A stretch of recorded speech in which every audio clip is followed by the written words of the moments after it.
Hi ನಮಸ್ತೆ. Current affair ವಿಶೇಷ ನೇರ ಪ್ರಸಾರದ ಕಾರ್ಯಕ್ರಮದಲ್ಲಿ ತಮಗೆಲ್ಲ ಸ್ವಾಗತ. ನಾನು ಶ್ರೀಕಾಂತ್ ಶೆಟ್ಟಿ.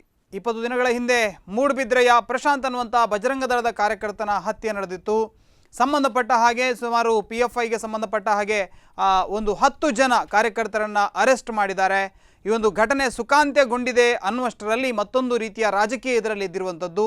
ಅಭಯಚಂದ್ರ ಜೈನ್ ಅವರು ಆ ಭಾಗದ ಸಚಿವರು ನೀಡಿರುವಂಥ ಹೇಳಿಕೆ, ಆನಂತರ ರಾಜ್ಯದ ಆರೋಗ್ಯ ಸಚಿವರಾಗಿರುವಂಥ UT ಖಾದರ್ ಅವರು ನೀಡಿರುವಂಥ ಹೇಳಿಕೆ, ಇದು ಇಡೀ ರಾಜ್ಯದಲ್ಲಿ ಎಲ್ಲೋ ಒಂದು ಕಡೆಯಲ್ಲಿ ಒಂದು ಅಸಮಾಧಾನವನ್ನು ಹುಟ್ಟಿಸಿ ಹಾಕಿರುವಂಥದ್ದು. ಆ ಸಚಿವರು ಹೇಳ್ತಾರೆ ಅವರವರು ಬಡದಾಡಿಕೊಂಡು ಸತ್ತಿದ್ದಾರೆ, ಅದಕ್ಕೆ ಸರ್ಕಾರ ಯಾಕೆ ಪರಿಹಾರ ಕೊಡಬೇಕು ಅನ್ನುವಂಥ ರೀತಿಯಲ್ಲಿ ಅಭಯಚಂದ್ರ ಜೈನ್ ಅವರು ಮಾತನಾಡಿರುವಂಥದ್ದು. ಇನ್ನೊಂದು ಕಡೆಯಲ್ಲಿ ಸತ್ತವರ ಮನೆಗಳಿಗೆ ಹೋಗೋದೇ ನಮ್ಮ ಕೆಲಸ ಅಲ್ಲ ಅನ್ನುವಂಥ ಹೇಳಿಕೆಯನ್ನು UT ಖಾದರ್ ಅವರು ಕೊಟ್ಟಿರುವಂಥದ್ದು. ಇದು ಕೂಡ ಎಲ್ಲೊಂದು ಕಡೆಯಲ್ಲಿ ವಾಟ್ಸಾಪ್ಗಳಲ್ಲಿ ಫೇಸ್ಬುಕ್ಗಳಲ್ಲಿ ವ್ಯಾಪಕವಾಗಿ ಹರಡ್ತಾ ಇರುವಂಥದ್ದು. ಎಲ್ಲೊಂದು ಕಡೆಯಲ್ಲಿ ರಾಜ್ಯ ಸರ್ಕಾರ ಹಿಂದೂ ಕಾರ್ಯಕರ್ತರ ಬಗ್ಗೆ ನಿರ್ಲಕ್ಷ್ಯವನ್ನು ತಾಳಿದೆ ಅಥವಾ ಇವರ ವಿರುದ್ಧ ಒಂದು ಷಡ್ಯಂತ್ರವನ್ನು ಮಾಡ್ತಾ ಇದೆ ಅನ್ನುವ ರೀತಿಯಲ್ಲಿ ಕೂಡ ಒಂದಷ್ಟು ಗುಮಾನಿಯನ್ನು ಹಬ್ಬಿಸಲಾಗ್ತಾ ಇದೆ. ಇದರ ಬಗ್ಗೆ ಚರ್ಚೆಯನ್ನು ಮಾಡಬೇಕು. ಇಬ್ಬರು ವಿಶೇಷ ಅತಿಥಿಗಳು ನನ್ನೊಂದಿಗಿದ್ದಾರೆ. ಮೊದಲನೇದಾಗಿ ಕಾಂಗ್ರೆಸ್ ಪಕ್ಷದಿಂದ ದೀಪಕ್ ಕುಮಾರ್ ನಾವುಂದ ಅವರ ನಮ್ಮೊಂದಿಗಿದ್ದಾರೆ. ಅವರನ್ನ ಕಾರ್ಯಕ್ರಮಕ್ಕೆ ಬರಮಾಡಿಕೊಳ್ತಾ ಇದ್ದಾರೆ. ಸರ್ ನಮಸ್ತೆ. ನಮಸ್ತೆ. ಅದೇ ರೀತಿಯಾಗಿ ಬಜರಂಗ ದಳದ ಜಿಲ್ಲಾ ಸಂಚಾಲಕರಾಗಿರುವಂಥ ಸುನಿಲ್ KR ಅವರು ನಮ್ಮೊಂದಿಗಿದ್ದಾರೆ. ಅವ್ರನ್ನ ಕಾರ್ಯಕ್ರಮಕ್ಕೆ ಬರಮಾಡಿಕೊಳ್ತಾ ಇದ್ದಾರೆ. ಸರ್ ನಮಸ್ತೆ. ಮೊದಲನೇದಾಗಿ ನಾವುಂದ ಅವರಲ್ಲಿ ಕೇಳಬೇಕು, ಸರ್ಕಾರ ಏನಿದೆ ಅಥವಾ ಇಲ್ಲಿಯ ಆಡಳಿತ ವ್ಯವಸ್ಥೆ ಪ್ರಶಾಂತ್ ಹತ್ಯೆಯ ಪ್ರಕರಣವನ್ನು ನಿಭಾಯಿಸಿದಂಥ ರೀತಿ ಸರಿ ಇದೆ ಅಂತ ನಿಮ್ಗೆ ಅನಿಸ್ತಾ ಇದೆಯಾ? ಖಂಡಿತವಾಗಿ ನಮ್ಮ ಪೊಲೀಸ್ ಇಲಾಖೆ ಇರ್ಬೋದು, ಕಮಿಷನರ್ ಮುರುಗನ್ ಅವರ ನೇತೃತ್ವದಲ್ಲಿ ಏನು ತಂಡವನ್ನು 4 ತಂಡವನ್ನು ರಚನೆ ಮಾಡಿ ಅದನ್ನು ಎಷ್ಟು ಆ್ಯಸ್ ಮಚ್ ಆ್ಯಸ್ ಪಾಸಿಬಲ್ ಎಷ್ಟು ಬೇಗ ಆಗ್ತದೆ ಅಷ್ಟು ಬೇಗ ಆ ಪ್ರಕರಣಕ್ಕೊಂದು ತಾತ್ವಿಕ ಅಂತ್ಯವನ್ನು ಕಾಣಿಸುವುದರ ಮೂಲಕ ಅದರ ಆರೋಪಿಗಳನ್ನು ಈಗಾಗಲೇ 10 ಜನ ಆರೋಪಿಗಳನ್ನು ಬಂಧಿಸಿದ್ದಾರೆ. ಅದರ ವಿಚಾರಣೆ ನಡೀತಾ ಇದೆ. ಕಾನೂನು ಕುಣಿಕೆಗೆ ಅವರನ್ನು ಒಪ್ಪಿಸುವಂಥ ಕೆಲಸ ಸರ್ಕಾರ ಖಂಡಿತವಾಗಿ ಮಾಡಿದೆ. ಅದರ ಬಗ್ಗೆ ನಮ್ಮ ಪೊಲೀಸ್ ಇಲಾಖೆ ಬಗ್ಗೆ ನಮಗೆ ಹೆಮ್ಮೆ ಇದೆ. ಆದಷ್ಟು ಬೇಗ ಇದಕ್ಕೊಂದು ತಾತ್ವಿಕ ಅಂತ್ಯವನ್ನು ಕಾಣಿಸಿದ್ರು ಅಂತಕ್ಕಂಥ ಬಗ್ಗೆ ಹೆಮ್ಮೆ ಇದೆ. ಖಂಡಿತ ಪೊಲೀಸ್ ಇಲಾಖೆ ಆ ಬಗ್ಗೆ ಒಂದು ನಿಮ್ಮ ಸರ್ಕಾರ ಇರ್ಬೋದು, ನಿಮ್ಮ ಸಚಿವರಿರ್ಬೋದು, ಜಾತಿಯ ಆಧಾರದಲ್ಲಿ ಜನರನ್ನು ಟ್ರೀಟ್ ಮಾಡ್ತಾ ಇದೆ ಅಂತ ನಿಮ್ಗೆ ಅನಿಸ್ತಾ ಇಲ್ವಾ? ಜಾತಿ ಅನ್ನೋದು ಪ್ರಶ್ನೆಯೇ ಬರುವುದಿಲ್ಲ. ಈಗ ಪ್ರಶಾಂತ್ ನಮ್ಮವರೇ, ಸಚಿವರು ನಮ್ಮವರೇ, ಎಲ್ಲರೂ ನಮ್ಮವರೇ. ಪ್ರಶಾಂತ್ ಐಡಿಯಾಲಜಿಗೂ ನಮ್ಮ ಐಡಿಯಾಲಜಿಗೂ ಡಿಫ್ರೆಂಟ್ ಇರ್ಬೋದೇ ವಿನಃ. ಜಲೀಲ್ ಅನ್ನುವಂಥ ಒಬ್ಬ ವ್ಯಕ್ತಿ ಅಪಘಾತದಲ್ಲಿ ಮೃತಪಟ್ಟಾಗ ಶಕುಂತಲಾ ಶೆಟ್ಟಿ ಇರ್ಬೋದು, UT ಖಾದರ್ ಇರ್ಬೋದು ಮನೆಗೆ ಭೇಟಿಯನ್ನು ಕೊಡ್ತಾರೆ. ಆದರೆ ಪ್ರಶಾಂತ್ ಸತ್ತಾಗ ಸೌಜನ್ಯಕ್ಕೋಸ್ಕರ ಕೂಡ ಅಲ್ಲಿಗೆ ಭೇಟಿ ಮಾಡುವಂಥ ಕೆಲಸ ನಡೆಯುವುದಿಲ್ಲ. ಆ ಭಾಗದ ಶಾಸಕರು ಕೂಡ ಇರ್ಬೋದು, ಸಚಿವರು ಕೂಡ ಇರ್ಬೋದು, ತಮ್ಮ ಕ್ಷೇತ್ರದಲ್ಲೇ ಇದ್ದರೂ ಕೂಡ ಅದರ ಬಗ್ಗೆ ಒಂದು ಚಕಾರವನ್ನು ಎತ್ತೋದಿಲ್ಲ. ಇಡೀ ಒಂದು ಮೂಡುಬಿದ್ರೆ ಹೊತ್ತಿ ಉರಿಬೇಕಿದ್ರೆ ಒಂದು ಕನಿಷ್ಠ ಒಂದು ಸಣ್ಣ ಹೇಳಿಕೆಯನ್ನು ಕೊಡುವಂಥ ಪ್ರಯತ್ನವನ್ನು ಮಾಡೋದಿಲ್ಲ. ಇದು ಯಾಕೆ? ಇಲ್ಲಿ ನೋಡಿ ಶ್ರೀಕಾಂತ್, ಈ ವಿಸಿಟ್ ಕೊಡ್ತಕ್ಕಂಥ ವಿಚಾರಕ್ಕೆ ಬಂದರೆ ನಾವು ತುಂಬ ಹಿಂದೆ ಹೋಗಬೇಕಾಗ್ತದೆ. 2007ರಲ್ಲಿ ಸುಖಾನಂದ್ ಶೆಟ್ಟರ್ ಮರ್ಡರ್ ಆಯಿತು. ಆವಾಗ ಅದರದ್ದು ಆ ದಿವಸ ಅಲ್ಲಿ ನಡೆದ ಕೋಮುಗಲಭೆಯಲ್ಲಿ ಪೊಲೀಸ್ ಗನ್ಮ್ಯಾನಿಂದ 2 ಸತ್ರು. ದಿನೇಶ್, ಅಮೀನ್ ಮತ್ತು ಪ್ರೇಮನಾಥ್ ಅಂತವರು 2 ಸತ್ರು. ಆವತ್ತಿನ ಉಸ್ತುವಾರಿ ಸಚಿವರಾದ ನಾಗರಾಜ್ ಶೆಟ್ಟರಲ್ಲಿ ವಿಸಿಟ್ ಮಾಡಿದ್ರಾ? ಅವತ್ತಿನ ರಾಜ್ಯದ ಉಪಮುಖ್ಯಮಂತ್ರಿ ಆಗಿದ್ದ ಯಡಿಯೂರಪ್ಪನವರಲ್ಲಿ ವಿಸಿಟ್ ಮಾಡಿದ್ರಾ? ಚುನಾವಣೆ ಹತ್ತಿರ ಬರ್ತಕ್ಕಂಥ ವಿಷಯದಲ್ಲಿ ಇಲ್ಲಿ ಅಭಯಚಂದ್ರ ಜೈನ್ ಅವರನ್ನು ರಾಜಕೀಯವಾಗಿ ಮುಗಿಸ್ಲಿಕ್ಕೆ ವ್ಯವಸ್ಥಿತ ಷಡ್ಯಂತ್ರವನ್ನು ಮಾಡ್ತಾ ಇದ್ದಾರೆ. ಅದು ಅವ್ರ ಹತ್ರ ಆಗಲಿಕ್ಕಿಲ್ಲ, ಬಟ್ ವ್ಯವಸ್ಥಿತ ಷಡ್ಯಂತ್ರವನ್ನು ಅಭಯಚಂದ್ರ ಜೈನ್ ವಿರುದ್ಧ ಮಾಡಿದರು. ಇವರು ಎಷ್ಟು ವಿಸಿಟ್ ಮಾಡಿದ್ದಾರೆ ಅಲ್ಲಿಗೆಲ್ಲ, ಆ ಪ್ಲೇಸ್ಗೆಲ್ಲ ವಿಸಿಟ್ ಮಾಡಿದ್ರು ಇವರು ಮತ್ತೆ ಯಾವ ನೈತಿಕತೆ ಉಂಟು ಇವರಿಗೆ? ಅಲ್ಲಿಗೆ ವಿಸಿಟ್ ಮಾಡಲಿಲ್ಲ, ಇಲ್ಲಿಗೆ ವಿಸಿಟ್ ಮಾಡಲಿಲ್ಲ. ವಿಸಿಟ್ ಮಾಡುವಂಥದ್ದು ಅವರ ವೈಯಕ್ತಿಕ. ಈಗ ಯಾರೇ ಎಲ್ಲಿಗೆ ವಿಸಿಟ್ ಮಾಡ್ತಕ್ಕಂಥದ್ದು ಅದು ವೈಯಕ್ತಿಕ. ಅದು ಅಭಯಚಂದ್ರ ಜೈನ್ ಮಾಡಲೇಬೇಕು ಅಂತಕ್ಕಂಥದ್ದು ಏನಲ್ಲ. ಎಸ್, ಮೂಡುಬಿದ್ರೆಯಲ್ಲಿ ಗಲಭೆಗಳು ನಡೆಯಿತು. ಸರಿ, ವಿಶ್ವಾಸಭಾವ ಸೆಂಟರ್ ಇರ್ಬೋದು, ಚಾರ್ಕೋಲ್ ಹೋಟೆಲ್ ಇರ್ಬೋದು, ಆ ಅಂಗಡಿಗಳ ಮೇಲೆ ಕಲ್ಲು ತೂರಾಟ ನಡೆಯಿತು, ಹಿಂಸಾಚಾರಗಳು ನಡೆಯಿತು. ಕನಿಷ್ಠ ಜನರು ಶಾಂತಿಯನ್ನ ಕಾಪಾಡಿಕೊಳ್ಳಿ, ಈ ಪ್ರಕರಣದ ಬಗ್ಗೆ ಒಂದು ನಿಷ್ಪಕ್ಷಪಾತವಾದ ತನಿಖೆಯನ್ನ ಸರ್ಕಾರ ಮಾಡತ್ತೆ ಅನ್ನುವಂತ ಒಂದು ಹೇಳಿಕೆಯನ್ನು ಕೊಡೋದಕ್ಕೆ ಏನಾಗಿತ್ತು? ಆಬ್ವಿಯಸ್ಲಿ ಅಭಯಚಂದ್ರ ಜೈನ್ ಅವರು ಕೆಲಸ ಮಾಡಿದ್ರು. ಒಂದು ಹೇಳಿಕೆಯನ್ನ ಕೊಡ್ಲಿಲ್ಲ. ಇಲ್ಲಿವರೆಗೆ ಕೂಡ ಅಧಿಕೃತ ಒಂದೇ ಒಂದು ಹೇಳಿಕೆ ಇಲ್ಲ. ನೋಡಿ, ಅಧಿಕೃತ ಹೇಳಿಕೆಗಳೆಲ್ಲ ಇಲ್ಲಿ ಕೆಲಸ ಆಗುದಿಲ್ಲ. ಅವರು 2 ದಿವಸ ರಾಹುಲ್ ಗಾಂಧಿ ಅವರು ಇದ್ರು. ರಾಹುಲ್ ಗಾಂಧಿ ಶೆಡ್ಯೂಲ್ ಇದಾಗಿತ್ತು, ಬರಲಿಲ್ಲ ಅದು 2 ದಿವಸ. ನಂತರ ಅದೇ ಕೂಡಲೇ ಮಾರನೇ ದಿನ ಪ್ರವಾಸಿ ಮಂದಿರದಲ್ಲಿ commissioner Murugan, SP Sharanappa, then ಜಿಲ್ಲಾಧಿಕಾರಿಗಳ ಜೊತೆ ಅಭಯಚಂದ್ರ ಜೈನ್ ಮೂಡುಬಿದ್ರೆ ಪ್ರವಾಸಿ ಮಂದಿರದಲ್ಲಿ ಅದರ ಬಗ್ಗೆ ಮೀಟಿಂಗ್ ಮಾಡಿದ್ರು. ಅದೇ ಕೂಡಲೇ ಅವರಿಗೆ ನಿರ್ದೇಶನವನ್ನು ಕೊಟ್ಟರು. ಈ ಕೂಡಲೇ ಆರೋಪಿಗಳ ಬಂಧನ ಆಗಬೇಕು ಅನ್ನತಕ್ಕಂಥ ನಿರ್ದೇಶನವನ್ನು ಸುನಿಲ್ KR ಅವರೇ, ನೀವು ಯಾಕೆ ಆರೋಪವನ್ನು ಮಾಡ್ತಾ ಇದ್ರಿ? ಅಭಯಚಂದ್ರ ಜೈನ್ ಅವರ ಇನ್ವಾಲ್ವ್ಮೆಂಟ್ ಇದರಲ್ಲಿ ಇದೆ ಅನ್ನುವಂಥ ಆರೋಪ ಬರ್ತಾ ಇದೆ. ನಿಮ್ಮ ಸಂಘಟನೆಯ ವತಿಯಿಂದ ಇದು ಯಾಕೆ ನಡೀತಾ ಇದೆ? ನೋಡಿ, ದೀಪಕ್ ಅವರಿಗೆ ಹೇಳಿದ್ರು ನಾವು ಇದಕ್ಕೆ ಒಂದು ತಾರ್ಕಿಕ ಅಂತ್ಯ ಕಂಡಿದ್ದೇವೆ ಅಂತ. ಯಾವುದಕ್ಕೆ ತಾರ್ಕಿಕ ಅಂತ್ಯ? ಯಾವ ವಿಷಯಕ್ಕೆ ತಾರ್ಕಿಕ ಅಂತ್ಯ ಇವರು ಕಂಡಿದ್ದಾರೆ? ಈ ಪ್ರಕರಣಕ್ಕೆ ತಾರ್ಕಿಕ ಅಂತ್ಯ ಕಂಡಿದ್ದಾರೆ. PFIM ಅನ್ನುವಂಥ ಸಂಘಟನೆಯ ಕಾರ್ಯಕರ್ತರು ಇದನ್ನು ಮಾಡಿದವರು, ಈ ಹತ್ಯೆಯನ್ನು ಮಾಡಿದವರು PFIM ಸಂಘಟನೆ. ಸಂಘಟನೆ ಕಾರ್ಯಕರ್ತರು. ಇದರ ಬಗ್ಗೆ PFM ಸಂಘಟನೆ ಬಗ್ಗೆ ಯಾರು ಏನ್ ಮಾತಾಡಿದ್ದಾರೆ? ಯಾರೋ ಹೊಡೆದಾಡಿಕೊಂಡು ಸತ್ತಿದ್ದಾರೆ ಅಂತ ಹೇಳ್ತಾರಲ್ಲ ಇವರು ಇವನು ಖಾದರ್, ಇವರು ಸಚಿವರು ಹೇಳ್ತಾರೆ ಯಾರು ಹೊಡೆದಾಡಿ. ಇವರೇ ಈ ಕೇಸ್ನಲ್ಲಿ ಇರುವಂತವರೇ 7 ಮಂದಿ ಬಜ್ಪೇಯ ಜಯಾನಂದ್ ಕೋಟೆನ ಮೇಲೆ ಹಲ್ಲೆ ಮಾಡಿದ್ದಾರೆ. ಹಂಡೇಲ್ನಲ್ಲಿ ಯಾವುದೋ ಬ್ಯಾಂಡ್ ಮುಗಿಸಿ ಕೇಸರಿ ಶಾಲಾ ಹಾಕೊಂಡು ಬಂದವರ ಮೇಲೆ ಹಲ್ಲೆ ಮಾಡಿದ್ದಾರೆ. ಅದನ್ನು ನಂತರ ಪ್ರಶಾಂತ್ ಪೂಜಾರಿ, ಒಬ್ಬ ಅಮಾಯಕ ಹಿಂದೂ, ಒಬ್ಬ ಹೂವನ್ನು ಮಾರುವ ವ್ಯಕ್ತಿ, ಗೋಹತ್ಯೆ ವಿಚಾರದಲ್ಲಿ ರಾಷ್ಟ್ರೀಯತೆ ವಿಚಾರದಲ್ಲಿ ಕೆಲಸ ಮಾಡುವಂಥ ಒಬ್ಬ ವ್ಯಕ್ತಿಯ ಮೇಲೆ ದಾಳಿ ಮಾಡಿದ್ದಾರೆ.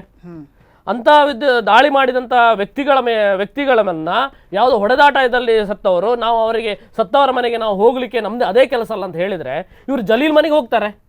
ಜಲೀಲ್ ಮನೆಯಲ್ಲಿ ಹೋಗಿ ಅವರು ಯಾವುದೋ ಒಂದು ಅಪಘಾತದಲ್ಲಿ ಸತ್ತ ಅವನ ಶಾಸಕರಾದಂಥ ಶಕುಂತಲಾ ಶೆಟ್ಟಿ ಹೋಗಿದ್ದಾರೆ, ಶಾಸಕಿ, ಹಾಗೆ ಖಾದರ್ ಸಚಿವರು ಹೋಗಿದ್ದಾರೆ. ಯಾವುದೇ ಒಬ್ಬ ಕಳ್ಳ ರೌಡಿ ಪೊಲೀಸರಿಗೆ ಸಿಕ್ಬೇಕಾದ್ರೆ ಅವನು ಓಡಿದಂತ ಹೇಳಿ ಎನ್ಕೌಂಟರ್ ಮಾಡೋದು ಅದು ಪೊಲೀಸರ ಧರ್ಮ. ಅಂತ ಒಬ್ಬ ಕಬೀರ್ನ ಮನೆಗೆ ಇವರು ಎಲ್ಲ ಶಾಸಕರು ಎಲ್ಲ ಸಚಿವರು ಹೋಗಿದ್ದಾರೆ. ಬೇಕಾದಷ್ಟು 50 ಒಬ್ಬ ಕುದ್ರೋಳಿಯವರು 50 ಲಕ್ಷ ಕೊಡ್ಬೇಕಂತ ಹೇಳಿದ್ದಾರೆ. ಅಂದ್ರೆ ಇವರ ತಾರತಮ್ಯ ಎಲ್ಲಿ ತನಕ? ತಾರ್ಕಿಕ ಅಂತ್ಯ ಎಲ್ಲಿ? ಯಾವುದು ಯಾವ ತಾರ್ಕಿಕ ಅಂತ್ಯ? ದೀಪಕ್ ಅವ್ರು ಹೇಳಿದ ಕಬೀರ್ ವಿಚಾರವನ್ನು ಇರ್ತಾರೆ, ಪ್ರತಿಯೊಂದು ಸಲ ಕೂಡ ಕಬೀರ್ನ ವಿಚಾರ ಬರುತ್ತೆ. ನಾನು ಮೊದಲೇ ಅಭಯ ಚಂದ್ರ ಜೈನ್ ಇದರಲ್ಲಿ ನೇರವಾಗಿ ಭಾಗವಹಿಸಿದ್ದಾರೆ. ನೇರವಾಗಿ ಮಾತಾಡುವಾಗ ನಾನು ಮಾತಾಡಲಿಲ್ಲ. ಒಂದು ವಿಷಯ ನಾನು ಫಸ್ಟ್ ಕ್ಲಾರಿಫೈ ಮಾಡ್ತೇನೆ. ನಾನು ಇಲ್ಲಿ ಯಾರು ಅವರ ವಕ್ತಾರನಾಗಿ ಬಂದಿದ್ದಲ್ಲ, ಪಕ್ಷದ ಬಗ್ಗೆ ಮಾತಾಡ್ಲಿಕ್ಕೆ ಬಂದಿದ್ದು. ಈಗ PFI ನವ್ರನ್ನ ಬೆಂಬಲಿಸಲಿಕ್ಕೆ ನಾನು ಬಂದಿದ್ದಲ್ಲ. ಇಲ್ಲಿ PFI ನವ್ರು ಮಾಡಿದ್ರು ತಪ್ಪೆ, ಮತ್ತೊಬ್ಬರು ಸಂಘ ಪರಿವಾರದವ್ರು ಮಾಡಿದ್ರು ತಪ್ಪೆ. ತಪ್ಪನ್ನ ಯಾರು ಮಾಡಿದ್ರು ತಪ್ಪೆ, ಅದನ್ನ ಇದ್ ಮಾಡುವ. ಈಗ UT ಖಾದರ್ ಹೇಳಿದ್ರು ಕೇವಲ ಸಂಘ ಪರಿವಾರದ ಹೊಡ್ಕೊಳ್ಳಿದ್ದನ್ನ ಹೊಡೆದಾಟ ಮಾಡ್ಕೊಂಡಿದ್ದಾರೆ ಅಂತಕ್ಕಂಥ ವಿಚಾರವನ್ನ UT ಖಾದರ್ ಅವ್ರು ಹೇಳಿದ್ರು. ಅದರಲ್ಲಿ ಇವರು ಬಂದ್ರು, ಅವರು ಬಂದ್ರು. ಅದರಲ್ಲಿ PFI ನನ್ನು ಹೊರತುಪಡಿಸಿ ಮಾತಾಡಲಿಲ್ಲ UT ಖಾದರ್. ಎಲ್ಲರನ್ನು ಅವ್ರ ಮಧ್ಯೆ ಗ್ರಜ್ಜಸ್ ಉಂಟು, ಅದು ಹೊಡೆದಾಟ ಮಾಡ್ಕೊಂಡಿದ್ದಾರೆ ಅಂತಕ್ಕಂಥ ವಿಚಾರ. ಅದರಲ್ಲಿ PFI ನವರು ಬಂದ್ರು. ಇವರು ಕೇವಲ ಸಂಘ ಪರಿವಾರದವ್ರಿಗೆ ಹೇಳಿದ್ರು. ಇವ್ರು ಯಾಕೆ ಹೊಡೆದಾಟ ಇವ್ರು ಯಾಕೆ ಇವ್ರು ಹೋಗಲ್ ಮಟ್ಟಿ ನೋಡಿ ಇಲ್ಲಿ ನೋಡಿ ಯಾವುದೇ ಹೊಡೆದಾಟ ಇದ್ದಿರ್ಬೋದು. ಅಮಾಯಕ ಜಯಾನಂದ್ ಕೋಟೆಯನ್ನು ಹೊಡೆದಾಟ ಮಾಡಿದಾರ ನೋಡಿ, ಜಯಾನಂದ್ ಕೋಟೆ ಹೊಡೆದಾಟ ಮಾಡಿದಾರ, ಬ್ಯಾಂಡ್ ಮಾರಿಸುವ ಅಶೋಕನ ಹೊಡೆದಾಟ ಮಾಡಿದಾನ, PFI ಜೊತೆ ಹೊಡೆದಾಟ ಮಾಡಿದಾನ. ಈ ಪ್ರಕರಣದಲ್ಲಿ ಇದ್ದಂತ 10 ಮಂದಿಯ ತಂಡ ಇದಕ್ಕಿಂತ ಮುಂಚೆ 3 ಮಂದಿ ಅಮಾಯಕರ ಮೇಲೆ ಹಲ್ಲೆಯನ್ನ ಮಾಡಿದೆ. ಅವರ ಹಲ್ಲೆ ಮೇಲೆ ನಡೆದಂತಹ ಹಲ್ಲೆ, ಪೆರ್ಮುದೆಯಲ್ಲಿ ನಡೆದಂತಹ ಹಲ್ಲೆ ಇರ್ಬೋದು, ಅನಂತರ ಒಂದು ವಾಸು ಆಚಾರ್ಯರ ಮೇಲೆ ನಡೆದಂತಹ ಹಲ್ಲೆ ಇರ್ಬೋದು, ಅಶೋಕ್ ಮೇಲೆ ನಡೆದಂತಹ ಹಲ್ಲೆ. ಖಂಡಿತ ಇಲ್ಲಿ ಎಲ್ಲಿಗೂ ಕೂಡ ವಿಸಿಟ್ ಆಗಲಿಲ್ಲ. ಸರಿ ಶ್ರೀಕಾಂತ್, ಇಲ್ಲಿ ನೋಡಿ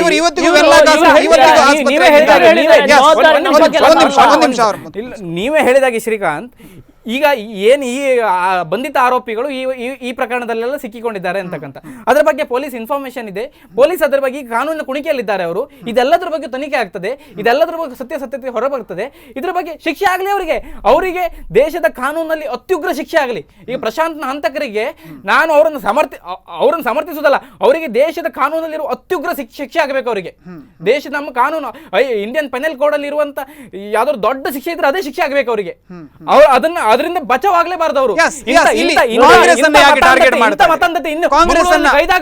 ಕಾಂಗ್ರೆಸ್ ಅನ್ನ ಯಾಕೆ ಟಾರ್ಗೆಟ್ ಮಾಡ್ತಾ ಇದೆ ಸಂಘ ಪರಿವಾರ? ಇವರು ಸಮರ್ಥಿಸುವುದಿಲ್ಲ ಅಂತ ಹೇಳ್ತಾರೆ. ಇವರು ಸಮರ್ಥಿಸಿದವರೇ ಈ ಹತ್ಯೆಯನ್ನ ಇವರು ಸಮರ್ಥಿಸಿದವರೇ. ಯಾವ ಹತ್ಯೆಯನ್ನು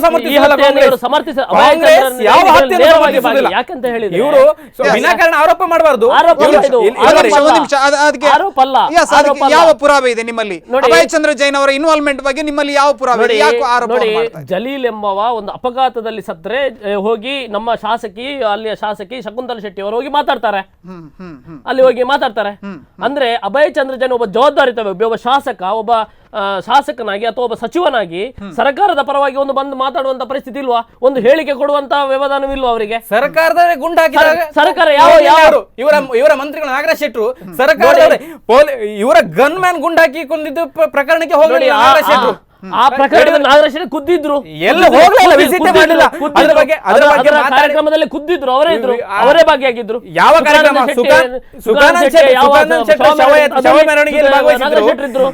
ದಿನೇಶ್ ಅಮೀನ್ ಮತ್ತೆ ಪ್ರೇಮನಾಥ್ ಇವ್ರ ಬಗ್ಗೆ ನಾನು ಮಾತಾಡ್ತಾ ಇದ್ದೆ. ಇವ್ರ ಮನೆಗೆ ಹೋಗಿದ್ರು ನಾಗರಾಜ್ ಶೆಟ್ರು, ಇವ್ರ ಮನೆಗೆ ಯಡಿಯೂರಪ್ಪನವ್ರು ಬಂದಿದ್ರು. ಇವ್ರ ಮನೆಗೆ ಅವತ್ತಿನ ಶಾಸಕಿಯಾದಂತ ಶಕುಂತಲಾ ಶೆಟ್ರು ಅಲ್ಲಿ ಶಾಸಕಿ ಬಿಜೆಪಿ ಶಾಸಕಿಯಾಗಿದ್ರು. ಅವ್ರು ಅವತ್ತಿಗೆ ಯಾರಾದ್ರೂ ಹೋಗಿದ್ರ ಅಲ್ಲಿಗೆ? ಸುನಿಲ್ KR ಅವರೇ, ನಿಮ್ಮಲ್ಲಿ ಕೇಳಬೇಕು. ಪ್ರಹ್ಲಾದ್ ಜೋಶಿ ಅವರು ವಿಸಿಟ್ ಮಾಡಿದ್ದಾರೆ, ಆಮೇಲೆ ಒಂದು ಯಡಿಯೂರಪ್ಪನವರು ವಿಸಿಟ್ ಮಾಡಿದ್ದಾರೆ, ಶ್ರೀಪಾದ್ ನಾಯಕ್ ಅವರು ಕೇಂದ್ರದ ಸಚಿವರು ವಿಸಿಟ್ ಮಾಡಿದ್ದಾರೆ. ಈ ಎಲ್ಲ ಬಿಜೆಪಿ ಅವರು ಬಂದು ಪ್ರಶಾಂತ್ನ ಮನೆಗೆ ವಿಸಿಟ್ ಮಾಡುವಂತ ಕಾರಣ ಏನಿತ್ತು? ನೋಡಿ, ಬಿಜೆಪಿ ಅವರು ವಿಸಿಟ್ ಮಾಡಿರೋದು ಅದು ರಾಜಕೀಯ, ಅದು ಅದರ ಪ್ರಶ್ನೆ ಅಲ್ಲ. ಇಲ್ಲಿ ನಡೆದಿರುವಂತದ್ದು ಅವ್ರು ಹೇಳ್ತಾ ಇದ್ದಾರೆ ಇದನ್ನ ರಾಜಕೀಯಗೊಳಿಸಲಾಗ್ತಾ ಇದೆ. ನಾವು ಹೇಳುವಂತದ್ದು ಇದೊಂದು ರಾಷ್ಟ್ರೀಯತೆ ವಿಚಾರ. ಗೋಹತ್ಯೆ ವಿಚಾರದಲ್ಲಿ ಯಾವುದೋ ಒಂದು ನಡೆದಂತ ಇದನ್ನ ಇದು ಮಾಡಿಕೊಂಡು ಎಸ್ ಪಿ ಮುರುಗನ್ ಅವರು ಅದನ್ನ ಕ್ಲಿಯರ್ ಆಗಿ ಹೇಳಿದ್ದಾರೆ. ಅವರು ಫಸ್ಟಿಗೆ ಪತ್ರಿಕಾಗೋಷ್ಠಿ ಮಾಡುವಾಗ ಅವ್ರು ಹೇಳಿದ್ದಾರೆ, ಎಲ್ಲಿಯೋ ಒಂದು ಗೋವಿನ ವಿಚಾರದಲ್ಲಿ ಎರಡು ತಂಡಗಳ ನಡುವೆ ಏನೋ ವೈಮನಸ್ಸಿತ್ತು, ಅದರ ಗೋಹತ್ಯೆ ನಮ್ಮ ಗೋವನ್ನ ಕಾಪಾಡುವಂಥದ್ದು ನಮ್ಮ ಹಿಂದೂ ಧರ್ಮದ ಮುಖ್ಯ ಕೆಲಸ. ಅದರ ಪರವಾಗಿ ಹೋರಾಟ ಮಾಡುವಂತದ್ದು ನಮ್ಮ ರಾಷ್ಟ್ರೀಯತೆ ಪರವಾಗಿ ಹೋರಾಟ ಮಾಡುವಂತ ಕೆಲಸ. ಅದು ಹಿಂದೂ ಧರ್ಮ ಇವರಿಗೆ ಗುತ್ತಿಗೆ ಕೊಡ್ಲಿಲ್ಲ. ನೋಡಿ, ನಾವು ನೋಡಿ ಹಿಂದೂ ಧರ್ಮ ಇವರು ಗುತ್ತಿಗೆ ತಗೊಂಡವರು ಮಾತಾಡೋದು ಬೇಡ. ಇವರು ಗುತ್ತಿಗೆ ಕೊಡ್ಲಿಲ್ಲ. ಇಲ್ಲಿ ಹೇಳಿದ ಇವರ ಮುಖ್ಯಮಂತ್ರಿ ಇವರು ನೋಡಿ ಹೇಳಿಲ್ಲ. ಮುಖ್ಯಮಂತ್ರಿ ನೋಡಿ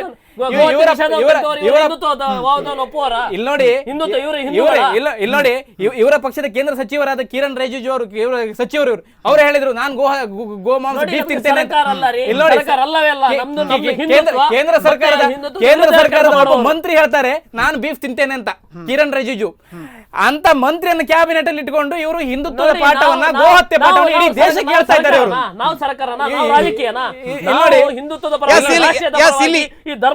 ಇಲ್ಲಿ ಕೇಳ್ತಾ ಇರುವಂತದ್ದು ಪ್ರಶಾಂತ್ ಹತ್ಯೆಯಲ್ಲಿ ಅಭಯ್ ಚಂದ್ರ ಜೈನ್ ಅವರ ಹೆಸರನ್ನು ಯಾಕೆ ಹೇಳುತ್ತಾರಲಾಗ್ತಾ ಇದೆ ಅನ್ನೋದನ್ನ ಕೇಳ್ತಾ ಇದ್ದಾರೆ. ಒಂದು ವಿಷಯ ಶ್ರೀಕಾಂತ್, ಇದರಲ್ಲಿ ಒಂದು ಕ್ಲಾರಿಫೈ ಮಾಡ್ತೀವಿ. ಇದರಲ್ಲಿ ನೀವು ಅವರಿಂದ ಏನ್ ನಿರೀಕ್ಷೆಯನ್ನು ಇಟ್ಕೊಂಡಿದ್ದೀರಿ?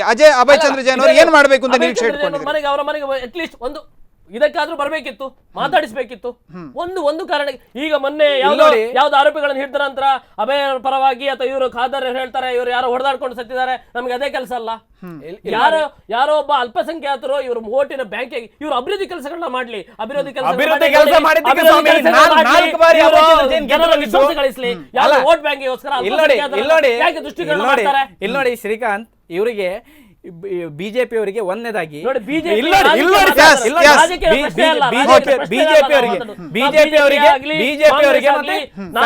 ಅವರು ಬಿಜೆಪಿ ವಕ್ತಾರನಾಗಿಲ್ಲ, ಅವರು ಬಜರಂಗ ದಳದಿಂದ ಬಂದಿದ್ದಾರೆ. ಸರಿ ಸರಿ, ನೀವೇನ್ ಹೇಳಿದ್ರಿ ಬಿಜೆಪಿ ನಾಯಕರಲ್ಲಿ ಯಾಕೆ ವಿಸಿಟ್ ಕೊಟ್ಟರು ಅಂತಕ್ಕಂಥ ವಿಚಾರ ನೀವು ಮಾತಾಡ್ಲಿಕ್ಕೆ ಬಿಡಿ ಸರ್. ನೋಡಿ, ನೀವೇ ಹೇಳಿದ್ರಿ ಬಿಜೆಪಿ ನಾಯಕರಲ್ಲಿ ಯಾಕೆ ವಿಸಿಟ್ ಕೊಟ್ಟರು ಅಂತ. ನಾನು ನಿಮ್ಗೆ ಕ್ಲಾರಿಫೈ ಮಾಡ್ತೇನೆ.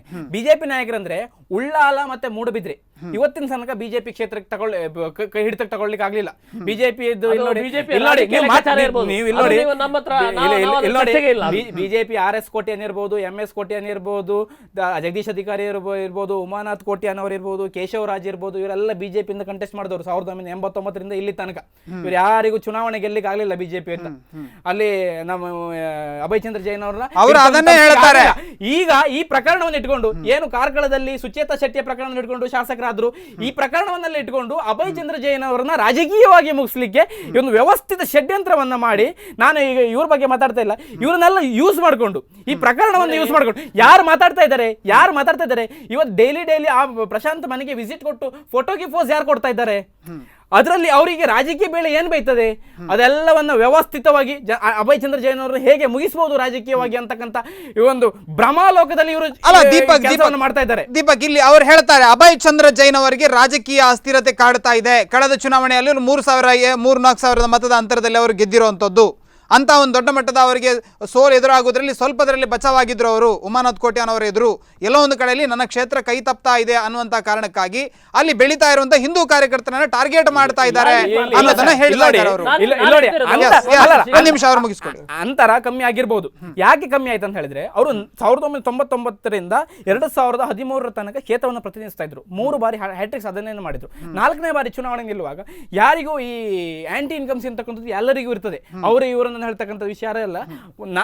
ಒಂದು ಬಾರಿ ಅವಕಾಶ ಕೊಡ್ತಾರೆ, 2ನೇ ಬಾರಿ. ಅಂದ್ರೆ ನೀವೀಗ ವಾದ ಮಾಡ್ತಾ ಇರೋದು ಅಭಯ್ ಚಂದ್ರ ಜೈನ್ ಅವರು ಇದರಲ್ಲಿ ಸರಿಯಾಗಿ ವರ್ತಿಸಿದ್ದಾರೆ ಅಂತ ಹೇಳ್ತಾ ಇದ್ದೀರಾ? ಹಾಗಾದ್ರೆ ಇಲ್ಲ ನೋಡಿ, ಅಭಯ್ ಚಂದ್ರ ಜೈನ್ ಅವರು ಕಾನೂನಾತ್ಮಕವಾಗಿ ಏನ್ ಕೆಲಸವನ್ನ ಮಾಡಬೇಕು ಅದನ್ನೆಲ್ಲ ಮಾಡಿದ್ದಾರೆ. ಅವರು ಅದೆಲ್ಲ ಕರ್ಟಸಿ. ನೀವೇನು ಮಾತಾಡ್ತಿದ್ರಿ, ಅವ್ರ ಮನೆಗೆ ವಿಸಿಟ್ ಮಾಡಬೇಕಿತ್ತು, ಅಲ್ಲಿಗೆ ಹೋಗಬೇಕಿತ್ತು, ಅದೆಲ್ಲ ಕರ್ಟಸಿ. ರಾಷ್ಟ್ರವ್ಯಾಪಿ ವಿಚಾರ ಆಗಿದೆ. ಇಲ್ಲಿ ನೋಡಿ ಗಂಟಾಲ್ಕಟ್ಟೆ ಪ್ರಕರಣದಲ್ಲಿ ಇರ್ಬೋದು, ಅಲ್ಲಿಗೂ ವಿಸಿಟ್ ಮಾಡಲಿಲ್ಲ. ಇಲ್ಲಿ ನೋಡಿ ಯಾರು ಎಲ್ಲಿಗೆ ವಿಷಯ ಮಾಡೋದು? ಕಸಾಯಿಖಾನೆಗೆ ವಿಷಯ ಮಾಡ್ತಾ ಇದ್ರು? ಇಲ್ಲ ಕಸಾಯಿಖಾನೆಗೆ ಅಲ್ಲಿ ವಿಷಯ ಮಾಡುವವರು? ಅಲ್ಲಿ ಅಲ್ಲ ಕಸಾಯಿಖಾನೆ ಅಲ್ಲ ಗಂಟಲಗಟ್ಟಲೆ ಕಸಾಯಿಖಾನೆ ಇರುವಂತದ್ದು. ಹೊಡ್ದು ಅಲ್ಲಿಗೆ ವಿಸಿಟ್ ಮಾಡ್ಬೇಕಾ? ಅಲ್ಲ ಅಲ್ಲ ಅಲ್ಲಿಗೆ ಮಾಡ್ತಿದ್ರು. ಅಲ್ಲಿ ಇವ್ರು ಹೊಡ್ಕೊಂಡು ಅವ್ರು ಹೋಗಿದಾರೇನೋ ರಾತ್ರಿ? ಇವ್ರು ಹೊಡ್ಕೊಂಡು ಆಸ್ಪತ್ರೆಯಲ್ಲಿ ಇದ್ದಾಗ ಆಸ್ಪತ್ರೆಗೆ ಹೇಳಿದ್ದು ನಾನು. ಮತ್ತೊಂದು KFD ಮುಖಂಡ ಒಬ್ಬ 2 ತಿಂಗಳ ಹಿಂದೆ ಬಂಟ್ವಾಳದಲ್ಲಿ ಕೊಲೆ ಆಯ್ತು. ಆಲ್ರೆಡಿ ಬ್ಯಾನ್ ಮಾಡಿದ ಅವರು ಹೇಳಿದ್ದಾರೆ. ಇಲ್ಲಿ ನೋಡಿ, ಆದ್ರೆ ಇಲ್ಲಿ ನೋಡಿ, KFD ಅವರಿಗೆ ಹೋಗಿ ಅಲ್ಲಿ ಹೋಗ್ಲಿಲ್ಲ ಅಂತ ಹೇಳ್ತಾರೆ. ಅಲ್ಲಿಗೂ ಹೋಗ್ಲಿಲ್ಲ, ಯಾವ ಸಚಿವರು ಹೋಗ್ಲಿಲ್ಲ ಅಲ್ಲಿ. ಓಕೆ, ಒಂದ್ ಹೇಳ್ತೇನೆ, ಇಲ್ಲಿ ಇವತ್ತಿಗೆ ಬರ್ತಿ 1 ವರ್ಷ ಆಯ್ತು ನಂದಿನ ಪ್ರಕರಣ. ಪಾಪ ಕಿಮ್ಮನೆ ರತ್ನಾಕರ್ ಅವರು ಹೋಗಿದ್ರು ಅಲ್ಲಿಗೆ. ಏನ್ ಮಾಡಿದ್ರು ನಂತರ? ಅದೇ ದಿವಸ ಆ ಶವಯಾತ್ರೆಯಲ್ಲಿ ಕಿಮ್ಮನೆಯವರ ಮಿಸಸ್ ಮೇಲೆ ಬೈದ್ರು, ಅವರ ತಾಯಿಗೆ ಬೈದ್ರು, ಅವಾಚ್ಯ ಶಬ್ದದಿಂದ ತುಚ್ಛವಾಗಿ ಬೈದ್ರು. ನಂತರ ಹೋದ ಕಿಮ್ಮನೆ ಅಲ್ಲ ನಾನು ಹೇಳುದು ವಿಸಿಟ್ ಮಾಡಿದ ಕಿಮ್ಮನೆ ರತ್ನಾಕರಿಗೆ ಆದಂತದ್ದು ಹೇಳಿದ್ ನಾನು. ಆ ಪಾಪ ಅಂತ ಮುಗ್ಧ ನಾಯಕನಿಗೆ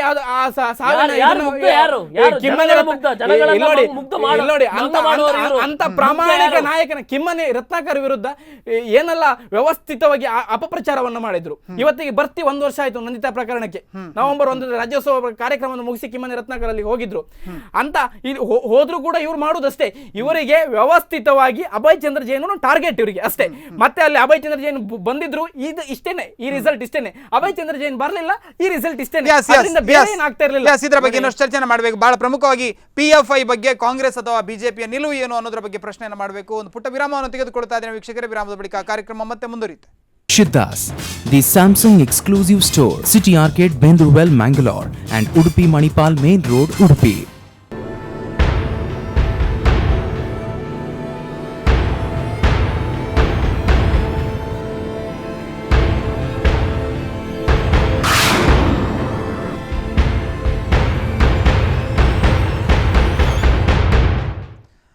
ವಿರಾಮದ ಬಳಿಕ ಕರೆಂಟ್ ಅಫೇರ್ಸ್ನಲ್ಲಿ ಮತ್ತೊಮ್ಮೆ ಸ್ವಾಗತ. ಏನು ಮೂಡುಬಿದ್ರೆಯಲ್ಲಿ ನಡೆದಂಥ ಬಜರಂಗ ದಳದ ಕಾರ್ಯಕರ್ತ ಪ್ರಶಾಂತ್ನ ಹತ್ಯೆಯ ನಂತರ ನಡೆದಂಥ ರಾಜಕೀಯ ಬೆಳವಣಿಗೆಗಳ ಬಗ್ಗೆ ನಾವು ಚರ್ಚೆಯನ್ನು ಮಾಡ್ತಾ ಇದ್ವಿ. ಅಭಯ್ ಚಂದ್ರ ಜೈನ್, ಆ ಭಾಗದ ಶಾಸಕರು ಮತ್ತು ರಾಜ್ಯದ ಸಚಿವರು ಆಗಿರುವಂಥ ಅಭಯ್ ಚಂದ್ರ ಜೈನ್ ಅವರ ಒಂದು ಕೈವಾಡ ಇದೆ ಇದರಲ್ಲಿ ಅನ್ನುವ ರೀತಿಯಲ್ಲಿ ಒಂದಷ್ಟು ಮೆಸೇಜಸ್ಗಳು ಹರಿತಾ ಇರುವಂಥದ್ದು, ಒಂದಷ್ಟು ರೀತಿಯಲ್ಲಿ ಗಾಳಿ ಸುದ್ದಿಗಳು ಹರಿದಾಡ್ತಾ ಇರುವಂಥದ್ದು. ಇದರ ಬಗ್ಗೆ ಅವರು ಯಾವುದೇ ರೀತಿಯ ಪ್ರತಿಕ್ರಿಯೆಯನ್ನು ಕೂಡ ಕೊಡ್ತಾ ಇಲ್ಲ. ಎಲ್ಲ ಒಂದು ಕಡೆಯಲ್ಲಿ ಅವರು ಈ ಒಂದು ಇಡೀ ಕೇಸನ್ನು ಹ್ಯಾಂಡಲ್ ಮಾಡಿದಂಥ ರೀತಿ ಸರಿ ಇಲ್ಲ ಅನ್ನೋದ್ರ ಬಗ್ಗೆ ಕೂಡ ಕೆಲವರು ಜನ ಮಾತನಾಡ್ತಾ ಇದ್ರು. ಇದರ ಬಗ್ಗೆ ಚರ್ಚೆಯನ್ನು ಮಾಡ್ತಾ ಇದ್ದೇನೆ. ನಾವೊಂದು ದೀಪಕ್ ಅವರಲ್ಲಿ ಕೇಳಬೇಕು, ಇಡೀ ಒಂದು ರಾಜ್ಯದಲ್ಲಿ ಕಾನೂನು ಸುವ್ಯವಸ್ಥೆ ಹಳ್ಳ ಹಿಡಿದು ಹೋಗಿದೆ. ಇಲ್ಲ, ಕಾನೂನು ಒಬ್ಬ ಡ್ಯೂಟಿಯಲ್ಲಿದ್ದಂಥ ಪೊಲೀಸ್ ಆಫೀಸರನ್ನು ಡ್ರ್ಯಾಗರಲ್ಲಿ ಹಿಡಿದು ಕೊಲ್ಲುವಂಥ ಪ್ರಕರಣ ನಡೆಯುತ್ತೆ. ಸರಿ, ಈ ಭಾಗದಲ್ಲಿ ಅಮಾಯಕರು ಬೈಕಲ್ಲಿ ತಿರುಗ್ತಾ ಇದ್ದವರು ಕೇಸರಿ ಶಾಲು ಹಾಕಿದ್ದಾರೆ ಅನ್ನೋ ಕಾರಣಕ್ಕಾಗಿ ಕಡಿದು ಹೋಗ್ತಾರೆ. ಅವರನ್ನು ಪತ್ತೆ ಮಾಡೋದಕ್ಕೆ ಆಗೋದಿಲ್ಲ. ಈ ಪ್ರಕರಣ ಅಲ್ಲದೆ ಹೋಗ್ತಿದ್ರೆ ಅವರದ್ದು ಪತ್ತೆನೇ ಆಗ್ತಾ ಇರಲಿಲ್ಲ.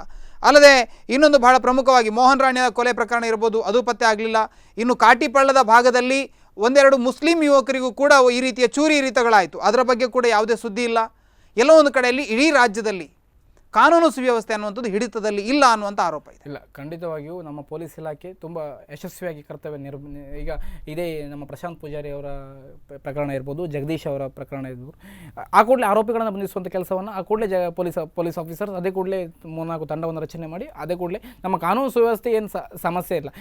ಈ ಪ್ರಕರಣಗಳೆಲ್ಲ ಇದೇನು ಈ ಗೌರ್ಮೆಂಟ್ ಬಂದ ವ್ಯವಸ್ಥೆಯ ಹೆದರಿಕೆ ಇಲ್ವಾ? ಅಲ್ಲಲ್ಲ, ಇದು ಈ ಸಮಾಜದ್ರೋಹಿಗಳಿಗೆ ಈ ವ್ಯವಸ್ಥೆಯ ಹೆದರಿಕೆ ಇಲ್ಲ ಅಂತ ಕಾಣ್ತಾ ಇದೆ. ಈ ಗೌರ್ಮೆಂಟ್ ಅಂತ ಹೇಳಿದ್ರಲ್ಲ, ಹಿಂದಿನ ಗೌರ್ಮೆಂಟ್ ಇರುವಾಗಲೂ ಈ ಮಂಗಳೂರು ಭಾಗದಲ್ಲಿ ಇಂಥ ಪ್ರಕರಣಗಳು ಸರ್ವೇ ಸಾಮಾನ್ಯವಾಗಿ ಆಗ್ತಾ ಇತ್ತು.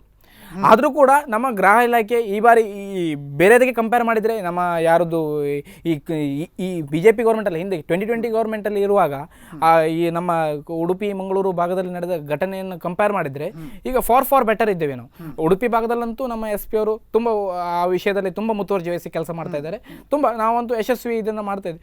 ಅದೇ ರೀತಿ ಈಗ ರಾಜ್ಯ ಮಟ್ಟದಲ್ಲಿ ಇರ್ಬೋದು, ಈಗ ಜಾರ್ಜ್ ಅವರು ಇವತ್ತೇನು ನೋಡಿದೆ, ಏನು ಗೃಹ ಸಚಿವರೇನು ಚೇಂಜ್ ಆದರು, ಪರಮೇಶ್ವರ್ ಅವರಿಗೆ ಕೊಟ್ಟರು ಅಂತಕ್ಕಂಥದ್ದು ವಿಚಾರ ಗೊತ್ತಿಲ್ಲ. ಬಟ್ ಆ ಕಾನೂನು ಇದು ನಮ್ಮ ಗೃಹ ಇಲಾಖೆ ಅಂತೂ ತುಂಬಾ ಯಶಸ್ವಿ. ಸುನಿಲ್ KR ಅವರೇ, ಪ್ರತಿ ಒಂದು ಬಾರಿ ಕೂಡ ಹಿಂದೂ ಸಮಾಜದ ಮೇಲೆ ಎಲ್ಲಾದರೂ ದಾಳಿ ಆದರೆ ಅದನ್ನ ಕಾಂಗ್ರೆಸ್ಸಿನ ತಲೆಗೆ ಕಟ್ಟುವಂತ ಪ್ರಯತ್ನ ಪ್ರತಿ ಬಾರಿ ಕೂಡ ನಿಮ್ಮ ಸಂಘಟನೆ ಮಾಡಿಕೊಳ್ತಾ ಬರ್ತದೆ. ಇದು ಬಿಜೆಪಿಯೊಂದಿಗೆ ನಿಮ್ಮ ಒಳ ಒಪ್ಪಂದ ಇದೆಯಾ ಏನಾದರೂ? ಯಾಕಂದ್ರೆ ಸುಖಾನಂದ ಶೆಟ್ಟಿಯ ಕೊಲೆ ಆದಾಗ ಈ ರಾಜ್ಯದಲ್ಲಿ ಕಾಂಗ್ರೆಸ್ ಸರ್ಕಾರ ಇದ್ದದಲ್ಲ. ನೋಡಿ, ಸುಖಾನಂದ ಶೆಟ್ಟಿ ಕೊಲೆ ಸುಮಾರು ವರ್ಷ ಆಯ್ತು. ಈಗ ಈ ಸರ್ಕಾರವನ್ನ ಕಾಂಗ್ರೆಸ್ ಆ ಸಂದರ್ಭದಲ್ಲಿ ಸರ್ಕಾರದ ವಿರುದ್ಧ ಪ್ರತಿಭಟನೆ ನಡೆಯುತ್ತಾ? ಪ್ರತಿಭಟನೆಗಳು ನಡೆದಿರೋ ಆರೋಪಿಗಳನ್ನ ಹಿಡಿದಿದ್ದಾರೆ. ಅದಕ್ಕೆ ಒಂದು VS ಆಚಾರ್ಯ ಇರುವಾಗ ಅದನ್ನ KFD ಅನ್ನ ನಿಷೇಧವನ್ನು ಮಾಡಿದ್ದಾರೆ. ನಾನು ಹೇಳುವಂಥದ್ದು, ಸರ್ಕಾರ ಯಾವುದೇ ಕೊಲೆ ಆರೋಪ ಇಂಥ ಘಟನೆಗಳು ನಡೆದಾಗ ಸರ್ಕಾರವನ್ನ ಅದಕ್ಕೆ ತಲೆ ಕಟ್ಟುವಂತ ಕೆಲಸ ನಡೆದಿಲ್ಲ.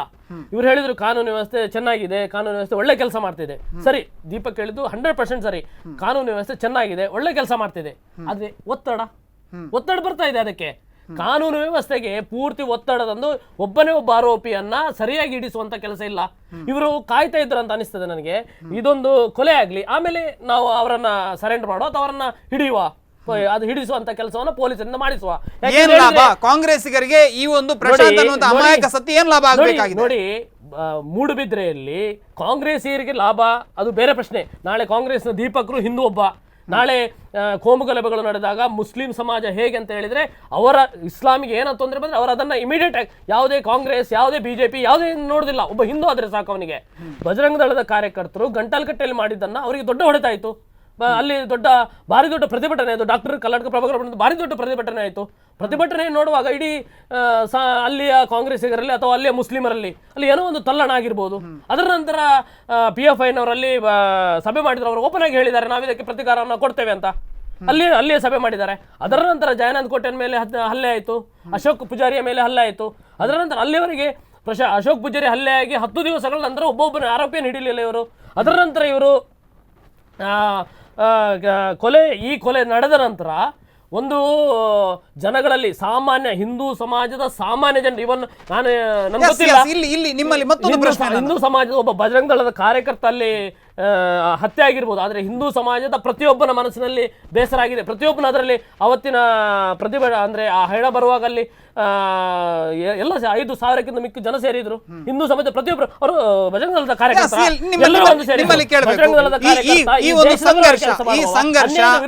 ಈ ಸಂಘರ್ಷ ಬಜರಂಗ ದಳದ ಕಾರ್ಯಕರ್ತರು ಯಾರು ಒಂದು ಅಕ್ರಮ ಗೋ ಸಾಗಾಟವನ್ನ ತಡೀತಾ ಇದ್ದಾರೆ, ಆ ಅಕ್ರಮ ಗೋ ಸಾಗಾಟವನ್ನ ತಡೆಯುವಂತ ಯುವಕರು ಮತ್ತೆ ಗೋಕಳ್ಳರ ನಡುವೆ ನಡೀತಾ ಇರುವಂತಹ ಸಂಘರ್ಷವೋ ಅಥವಾ ಹಿಂದೂ ಮುಸ್ಲಿಂ ಸಂಘರ್ಷ ಅಂತ ಅನಿಸ್ತಾ ಇದೆ? ನೋಡಿ, ಇದರಲ್ಲಿ ನಾನೆಣಿಸಿರುವಂಥದ್ದು ಈ ಮೊದಲು ಈ ಕೊಲೆ ಆದ ನಂತರ ನಿಮ್ಮ ವಾಟ್ಸಪ್ಗಳಲ್ಲಿ ಫೇಸ್ಬುಕ್ಗಳಲ್ಲಿ ಬಂದು ನೋಡಿರ್ಬೋದು.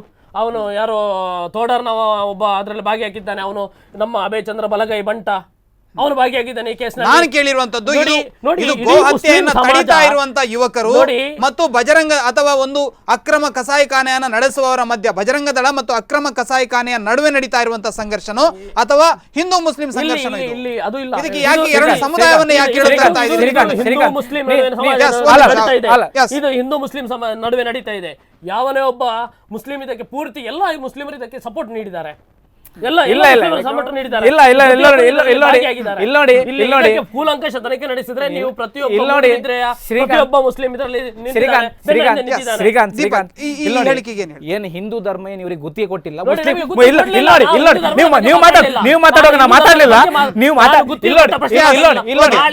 ಇವರಿಗೂ ಕೂಡ ಅದೇ ಗತಿ. ಯಾರಿಗೆ ಗುತ್ತಿಗೆ ಕೊಡ್ಲಿಲ್ಲ? ಬಜರಂಗ ದಳದವರಿಗೆ ಕೊಡ್ಲಿಲ್ಲ, ಬಿಜೆಪಿ ಅವರಿಗೆ ಕೊಡ್ಲಿಲ್ಲ, ಯಾರಿಗೆ ಕೊಡ್ಲಿಲ್ಲ? ಹಿಂದೂ ಆದ್ರೆ ಆಯ್ತು ಅಷ್ಟೇ.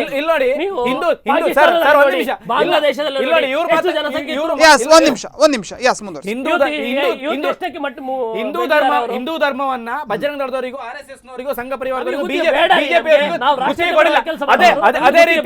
ಅದೇ ರೀತಿ ಮುಸ್ಲಿಂ ಧರ್ಮವನ್ನ KFDಗೂ ಈ PFI ಏನೋ ಇದೆಯಲ್ಲ ಇವರಿಗೆಲ್ಲ ಗುತ್ತಿಗೆ ಕೊಡ್ಲಿಲ್ಲ. ನಾವು ಹಿಂದೂಗಳೇ, ಆದ್ರೆ ಇವ್ರನ್ನೆಲ್ಲ ನಾಯಕರಂತ ಒಪ್ಲಿಕ್ಕೆ ನಾವು ರೆಡಿ ಇಲ್ಲ.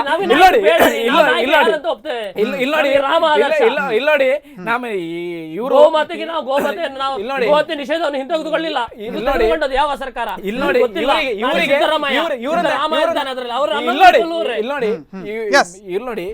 ಇವರು ವ್ಯವಸ್ಥಿತವಾಗಿ ಅಭಯ್ ಚಂದ್ರ ಜೈನ್ ವಿರುದ್ಧ ನಡೆದಂತ ವ್ಯವಸ್ಥಿತ ಷಡ್ಯಂತ್ರ ಇದು. ಇಲ್ಲ ನೋಡಿ, ನೀವು ಮಾತಾಡುವಾಗ ರಾಜ್ಯಕ್ಕೆ ಯಾರು ಮಾಡ್ತಾ ಇದ್ರು? ಡೈಲಿ ಪ್ರಶಾಂತ್ ಮನೆಯಲ್ಲಿ ಇಟ್ಕೊಂಡು ಫೋಟೋಗೆ ಪೋಸ್ ಕೊಡ್ತಾ ಇದ್ದಾರೆ. ಯಾರು ಕೊಡ್ತಾ ಇದ್ರು? ಯಾರಿಗೆ ಮೂಡುಬಿದ್ರೆ ನಾಳೆ ಲಾಭ ಆಗ್ಬೇಕು, ಇವರನ್ನ ವ್ಯವಸ್ಥಿತವಾಗಿ ಯೂಸ್ ಮಾಡ್ಕೊಳ್ತಾ ಇದ್ದಾರೆ. ಇವ್ರು ಯೂಸ್ ಅಲ್ಲ, ಮಿಸ್ಯೂಸ್ ಮಾಡ್ಕೊಳ್ತಾ ಇದ್ದಾರೆ ಇವರನ್ನ ವ್ಯವಸ್ಥಿತವಾಗಿ. ಪಾಪ ಬಡ ಮನೆಯ ಹುಡುಗರನ್ನ ಇದಕ್ಕೆ ವ್ಯವಸ್ಥಿತವಾಗಿ ಯೂಸ್ ಮಾಡ್ಕೊಳ್ತಾ ಇದ್ದಾರೆ. ಯಾವ ಶ್ರೀಮಂತರ ಮನೆ ಮಕ್ಕಳು ಇದಕ್ಕೆ ಬರ್ತಾ ಇಲ್ಲ, ಯಾವ ಮೇಲ್ವರ್ಗದವ್ರ ಮನೆ ಬರ್ತಾ ಇಲ್ಲ. ಕೇವಲ ಹಿಂದುಳಿದ ವರ್ಗದವ್ರ ಮನೆ ಮಕ್ಕಳು, ಕೇವಲ ಇಂಥವ್ರನ್ನ ಕರ್ಕೊಂಡು ಬಂದು ಇಲ್ಲಿ ನೋಡಿ ಇವರು ರಾಜಕೀಯವನ್ನ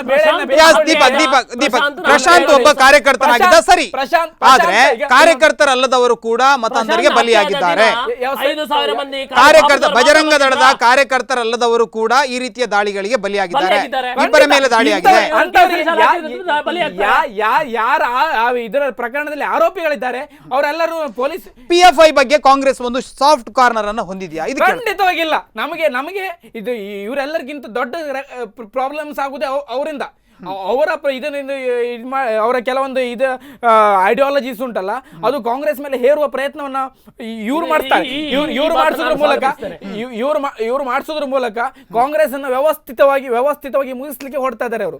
ಇಲ್ಲಿ ನೋಡಿ, ನಾವು PFI ನಿಂದ ನಿಮ್ಮ ಜಾತ್ಯತೀತವಾದ ಉಳಿಬಹುದು ಅಂತ ನಿಮ್ಗೆ ಅನಿಸ್ತಾ ಇದೆ? ಇಲ್ಲ, ಖಂಡಿತ ಇಲ್ಲ. ನೋಡಿ, ಶರೀಫ್ ತೋಡಾರ್ ಜೊತೆ ಅಭಯ್ ಚಂದ್ರ ಜೈನ್ ಅವರು ಬ್ಲಡ್ ಡೊನೇಷನ್ ಕ್ಯಾಂಪ್ ಅಲ್ಲಿ ಯಾಕೆ ಫೋಟೋ ನೋಡಿ ಸರ್, ಚೋಟರಾಜನ್ ಜೊತೆ ನಾಳೆ ಯಾವ್ದೊಬ್ಬ ರಾಜಕಾರಣಿಗಳು ಫೋಟೋ ಇದ್ಕೊಳ್ಳಿ, ಚೋಟರಾಜನ್ ಅವನಿಗೆ ಲಿಂಕ್ ಇದ್ದ. ನೀವು ಇಲ್ಲಿ ನೋಡಿ, ಯಾರದ್ದು ಒಬ್ಬರು ಫೋಟೋ, ನಾಳೆ ನಾನು ಯಾರದ್ದು ಜೊತೆ ಫೋಟೋ ಪೋಸ್ಟ್ ಕೊಡ್ತೇನೆ, ನಾಳೆ ನಾನು ಯಾವ್ದಾದ್ರು ಪ್ರಕರಣ ಆರೋಪಿ ಆದ್ರೆ ನನ್ನೊಟ್ಟಿಗೆ ಫೋಟೋಗೆ post ಕೊಟ್ಟವರೆಲ್ಲ ಆರೋಪಿಗಳಾಗುದಿಲ್ಲ.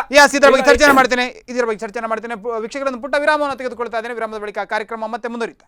Shiddas, the Samsung exclusive store, City Arcade, Bendurwell, Mangalore, and Udupi Manipal Main Road, Udupi.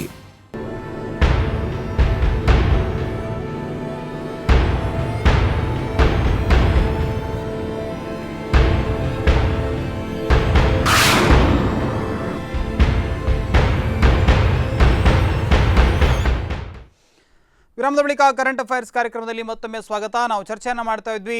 ಏನು ಮೂಡುಬಿದ್ರೆಯಲ್ಲಿ ಬಜರಂಗ ದಳದ ಕಾರ್ಯಕರ್ತ ಪ್ರಶಾಂತ್ ಹತ್ಯೆ ನಡೀತು. ಆ ಹತ್ಯೆ ನಂತರ ನಡೆದಂಥ ಒಂದಷ್ಟು ರಾಜಕೀಯ ಬೆಳವಣಿಗೆಗಳ ಬಗ್ಗೆ ನಾನು ಸುನಿಲ್ ಕೆ ಆರ್ ಅವರಿಗೆ ಕೇಳಲಿಕ್ಕೆ ಬಯಸ್ತೇನೆ.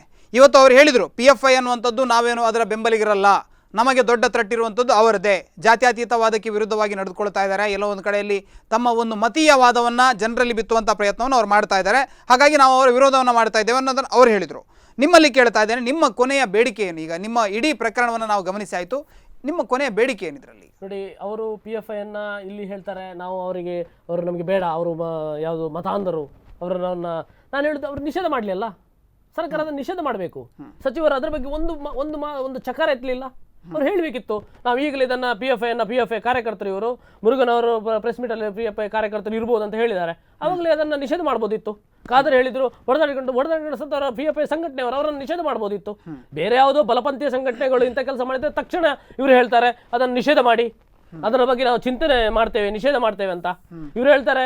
ಇದು ಪ್ರಶಾಂತ್ ಪೂಜಾರಿ ಹತ್ಯೆ ಕೂಡ ರಾಷ್ಟ್ರೀಯ ವಿಚಾರ ಆಗಿದೆ, ನ್ಯಾಷನಲ್ ಇಶ್ಯೂ ಆಗಿದೆ. ದಾದ್ರಿಯ ಇಶ್ಯೂ ಕೂಡ ನ್ಯಾಷನಲ್ ಇಶ್ಯೂ ಆಗಿದೆ. ಇವರ ರಾಜ ರಾಹುಲ್ ಗಾಂಧಿ ಅವರು ಅಲ್ಲಿ ಇಕ್ಲಾಕ್ನ ಮನೆಗೆ ಹೋಗಿದ್ದಾರೆ. ಇಲ್ಲಿ ಒಬ್ಬ ಸಚಿವರು ಇಲ್ಲಿ ಬರ್ಲಿಕ್ಕೆ ಆಗುದಿಲ್ಲ ಅಂತ ಹೇಳಿದ್ರೆ, ಇವರಿಗೆ ಅಂದ್ರೆ ಒಬ್ಬ ಜವಾಬ್ದಾರಿಯುತ ವ್ಯಕ್ತಿ ಅವರ ಮನೆಗೆ ಬಂದು ಒಂದು ಸಾಂತ್ವನ ಹೇಳಲಿಕ್ಕೆ ಆಗದಂತ ಒಂದು ಸನ್ನಿವೇಶ ಇವರಿಗೆ. ಅಂದ್ರೆ ಒಬ್ಬ ಬಜರಂಗ ದಳದ ಕಾರ್ಯಕರ್ತ, ಒಬ್ಬ ಹಿಂದುತ್ವದ ಕೆಲಸ ಮಾಡುವವ, ಎಲ್ಲೋ ಒಂದು ಕಡೆ ಇವರಿಗೆ ಅಲರ್ಜಿ ಆಗ್ತದೆ. ಅವತ್ತು ಚಾಚಾರ್ಯವರು ಹೇಳಿದ ಹಾಗೆ ನಾನು ಒಂದು ಮಾತನ್ನು ಹೇಳಿ ಬರ್ತೇನೆ. ಇವರ ಒಂದು ಚರಿತ್ರೆ, ಇವರು ಚಾಚಾರ್ಯವರು ಹೇಳಿದರು, ನಾನು ಯಾವುದೇ ಒಂದು ಇಡೀ ಭಾರತ ದೇಶದಲ್ಲಿ ಎಲ್ಲೋ ಒಂದು ಕಡೆ ಕೂಡ ನಾನು ಕೇಸರಿ ಧ್ವಜವನ್ನು ಹಾಕಲಿಕ್ಕೆ ಬಿಡುವುದಿಲ್ಲ ಅಂತ ಹೇಳಿ. ಆದರೆ ಇಂದು ನಾವು ರಾಷ್ಟ್ರೀಯತೆ ಪರವಾಗಿ ಕೆಲಸ ಮಾಡೋದು. ಇಡೀ ದೇಶದಲ್ಲಿ ನಾವು ಕಾಶ್ಮೀರದಿಂದ ಹಿಡಿದು ಕನ್ಯಾಕುಮಾರಿವರೆಗೆ ಸಮೀಕರಿಸಿ ನೋಡ್ತಾ ಇದ್ದಾರೆ. ಅವ್ರು ಹೇಳ್ತಾ ಇದ್ರು, ದಾದ್ರಿಯಲ್ಲಿ ಇಕ್ಲಾಕ್ ಹತ್ಯೆ ನಡೆದಾಗ ಅದಕ್ಕೆ 45 ಲಕ್ಷ ರೂಪಾಯಿ ಪರಿಹಾರ ಸಿಕ್ತು, ಅಲ್ಲಿಗೆ ಬಹಳ ದೊಡ್ಡ ರಾಜಕೀಯ ನಾಯಕರೆಲ್ಲ ಹೋದ್ರು. ಇಲ್ಲಿ ಯಾಕೆ ಆಗ್ತಾ ಇಲ್ಲ ಅದನ್ನಂತ ಕೇಳ್ತಾ ಇದ್ದಾರೆ. ಖಂಡಿತವಾಗಿ ಇಲ್ಲಿ ನೋಡಿ, 2001ನೇ ಇಸ್ವಿಯಲ್ಲಿ ಉದಯ್ ಪೂಜಾರಿ ಅಂತ ಸುರತ್ಕಲ್ನವರು, ಇದೇ ಸಂಘ ಮತ್ತೆ ಇಂಟರಪ್ಟ್ ಮಾಡ್ಬಿಡಿ. ಉದಯ್ ಪೂಜಾರಿ ಅಂತ ಸುರತ್ಕಲ್, ಇದೇ ಸಂಘ ಪರಿವಾರದವರು. ಅವತ್ತು ವಿನಯ್ ಕುಮಾರ್ ಸೊರಕೆ ಅವರು ಲೋಕಸಭಾ ಸದಸ್ಯರಾಗಿದ್ರು. ಇದೇ ಮರ್ಡರ್ ಆದವಾಗ ಹೋದ್ರು ಸುರತ್ಕಲ್ಲಲ್ಲಿ. ಅವರಿಗೆ ದಿಗ್ಬಂಧವನ್ನು ಹಾಕಿದ್ರು. ಅವ್ರನ್ನ ಮನೆಯಿಂದ ಇಲ್ಲಿ ಹೊರಗಡೆಯಿಂದ ಥ್ರೆಟ್ಸ್ ಬರ್ತಾ ಇತ್ತು ಅವರಿಗೆ. ನಂತರ ಪೊಲೀಸ್ ಫೋರ್ಸ್ ಅನ್ನು ಕರ್ಕೊಂಡು ಬಂದು ಸಂಸದರು ಹೊರಗೆ ಬರಬೇಕಾಯ್ತು. ಇಂಥ ಪರಿಸ್ಥಿತಿ ಎಲ್ಲ ಕ್ರಿಯೇಟ್ ಮಾಡ್ತಾರೆ. ಇಲ್ಲಿ ನೋಡಿ, ಈಗ ದಾದ್ರಿ ಅಭಯ್ ಚಂದ್ರ ಜೈನ್ ಅವರು ಆ ಸ್ಥಳಕ್ಕೆ ಭೇಟಿ ನೀಡಿದ್ರೆ ಅವರ ಮೇಲೆ ನಿಮ್ಮ ಕಾರ್ಯಕರ್ತರು ಹೇಗೆ ವ್ಯವಸ್ಥಿತವಾಗಿ ಹೀಗೆ ಮಾಡಬೇಕು ಹೋಗುವಾಗ ಯಾರು ಅವರನ್ನ ತಡೆಯುವರು? ಇಲ್ಲ ನೋಡಿ, ಪೊಲೀಸ್ ಫೋರ್ಸ್ ಬಿಡಿ, ಅವರಿಗೆ ಒಂದು ಸೌಜನ್ಯಕ್ಕೆ ಆದ್ರೂ ಬರ್ಬೋದಿತ್ತಲ್ಲ. ಬಿಡಿ, ಸೌಜನ್ಯ ಬರುದು ಬೇಡ, ಒಂದು ಹೇಳಿಕೆಗಳನ್ನು ಕೊಡ್ಬೋದಿತ್ತಲ್ಲ. ನಾನು PFI ಏನೋ ಚಿಂತನೆ ಮಾಡ್ಬೇಕು, ಅದ್ರ ಬಗ್ಗೆ ಅವ್ರು ಮಾಡ್ತಾ ಇದ್ದಾರೆ, ಅದನ್ನ ನೋಡ್ಬೇಕು. ಒಂದು ಘಟನೆ ಅಲ್ಲ, ಪ್ರಶಾಂತ್ ಪೂಜಾರಿ ಒಂದು ಘಟನೆ ಅಲ್ಲ, ಸೀರಿಯಲ್ ಆಗಿ 4-5 ಘಟನೆಗಳು ನಡೆದಿದೆ. ಇಲ್ಲಿ ನೋಡಿ, ಅಭಯ್ ಚಂದ್ರ ಜೈನ್ ಅವರು ಅದ್ರ ಬಗ್ಗೆ ಒಂದು ಮಾತು ಇಲ್ಲಿ ನೋಡಿ ಅಭಯ್ ಚಂದ್ರ ಜೈನ್ ಅವರು ಈ ಬಗ್ಗೆ ಏನ್ ಕೆಲಸವನ್ನ ಮಾಡಬೇಕು ಆ ಕೆಲಸವನ್ನು ಅಚ್ಚುಕಟ್ಟಾಗಿ ಮಾಡಿ ಮುಗಿಸಿದ್ದಾರೆ. ಏನು ಒತ್ತಡ ಹಾಕಿದ್ದು ಕೆಲಸ ಏನಿಲ್ಲ. ಯಾವ ಒತ್ತಡ ಒತ್ತಡ ಹಾಕಿದ್ದು 10 ಜನ ಆರೋಪಿಗಳನ್ನು ಆ ಕೂಡಲೇ ನಾಳೆ ಟ್ರಾನ್ಸ್ಫರ್ ಆಗ್ಬೋದು. ಹಿಡಿದಕ್ಕೆ PFI ಅಂತ ಹೇಳಿದಕ್ಕೆ ಅವರು ನಾಳೆ ಟ್ರಾನ್ಸ್ಫರ್ ಆಗ್ಬೋದು. ಇಲ್ಲಿ ನೋಡಿ ಸರ್, ಆರೋಪಿಗಳನ್ನ ಬಂಧಿಸುವಂತ ಕೆಲಸವನ್ನ ಆ ಕೂಡಲೇ ಮಾಡಿದ್ದಾರೆ. ಅಭಯ್ ಚಂದ್ರ ಅಭಯ್ ಚಂದ್ರ ಜೈನ್ ಅವರು ಕಾನೂನು ಕುಣಿಕೆಗೆ ಅವರನ್ನು ಹೇಗೆ ಒಪ್ಪಿಸಬೇಕು ಆರೋಪಿಗಳನ್ನ ಆ ಕೆಲಸವನ್ನು ವ್ಯವಸ್ಥಿತವಾಗಿ ಮಾಡಿ ಮುಗಿಸಿದ್ದಾರೆ. ಅದ್ರ ಬಗ್ಗೆ ಅಲ್ಲಿಗೆ ಹೋಗೋದು ಅಂತ ಕರ್ಟಸಿ ವಿಚಾರ. ನಾನು ನಿಮಗೆ ಸುರತ್ಕಲ್ಲಿನ ಒಂದು ಘಟನೆ ಹೇಳಿದೆ, ಸಂಸದರು ಹೋದಾಗ ಏನಾಯ್ತು ಅಂತಕ್ಕಂಥ ವಿಚಾರ. ಹೋಗೋದು ಬಿಡೋದು ನಂತರದ ವಿಷಯ. ಆದ್ರೆ ಈಗ ಅವರು ಕೊಡ್ತಾ ಇರುವಂತಹ ಹೇಳಿಕೆಗಳು ಎಲ್ಲೋ ಒಂದು ಕಡೆಯಲ್ಲಿ ಆ ಕಾರ್ಯಕರ್ತರ ಮನಸ್ಸಿಗೆ ನೋವನ್ನು ಉಂಟು ಮಾಡ್ತಾ ಇಲ್ವಾ? ಅವರು ಬಡದಾಡ್ಕೊಂಡು ಸತ್ರು, ಅವರಿಗೆ ಪರಿಹಾರ ಯಾಕೆ ಕೊಡಬೇಕು?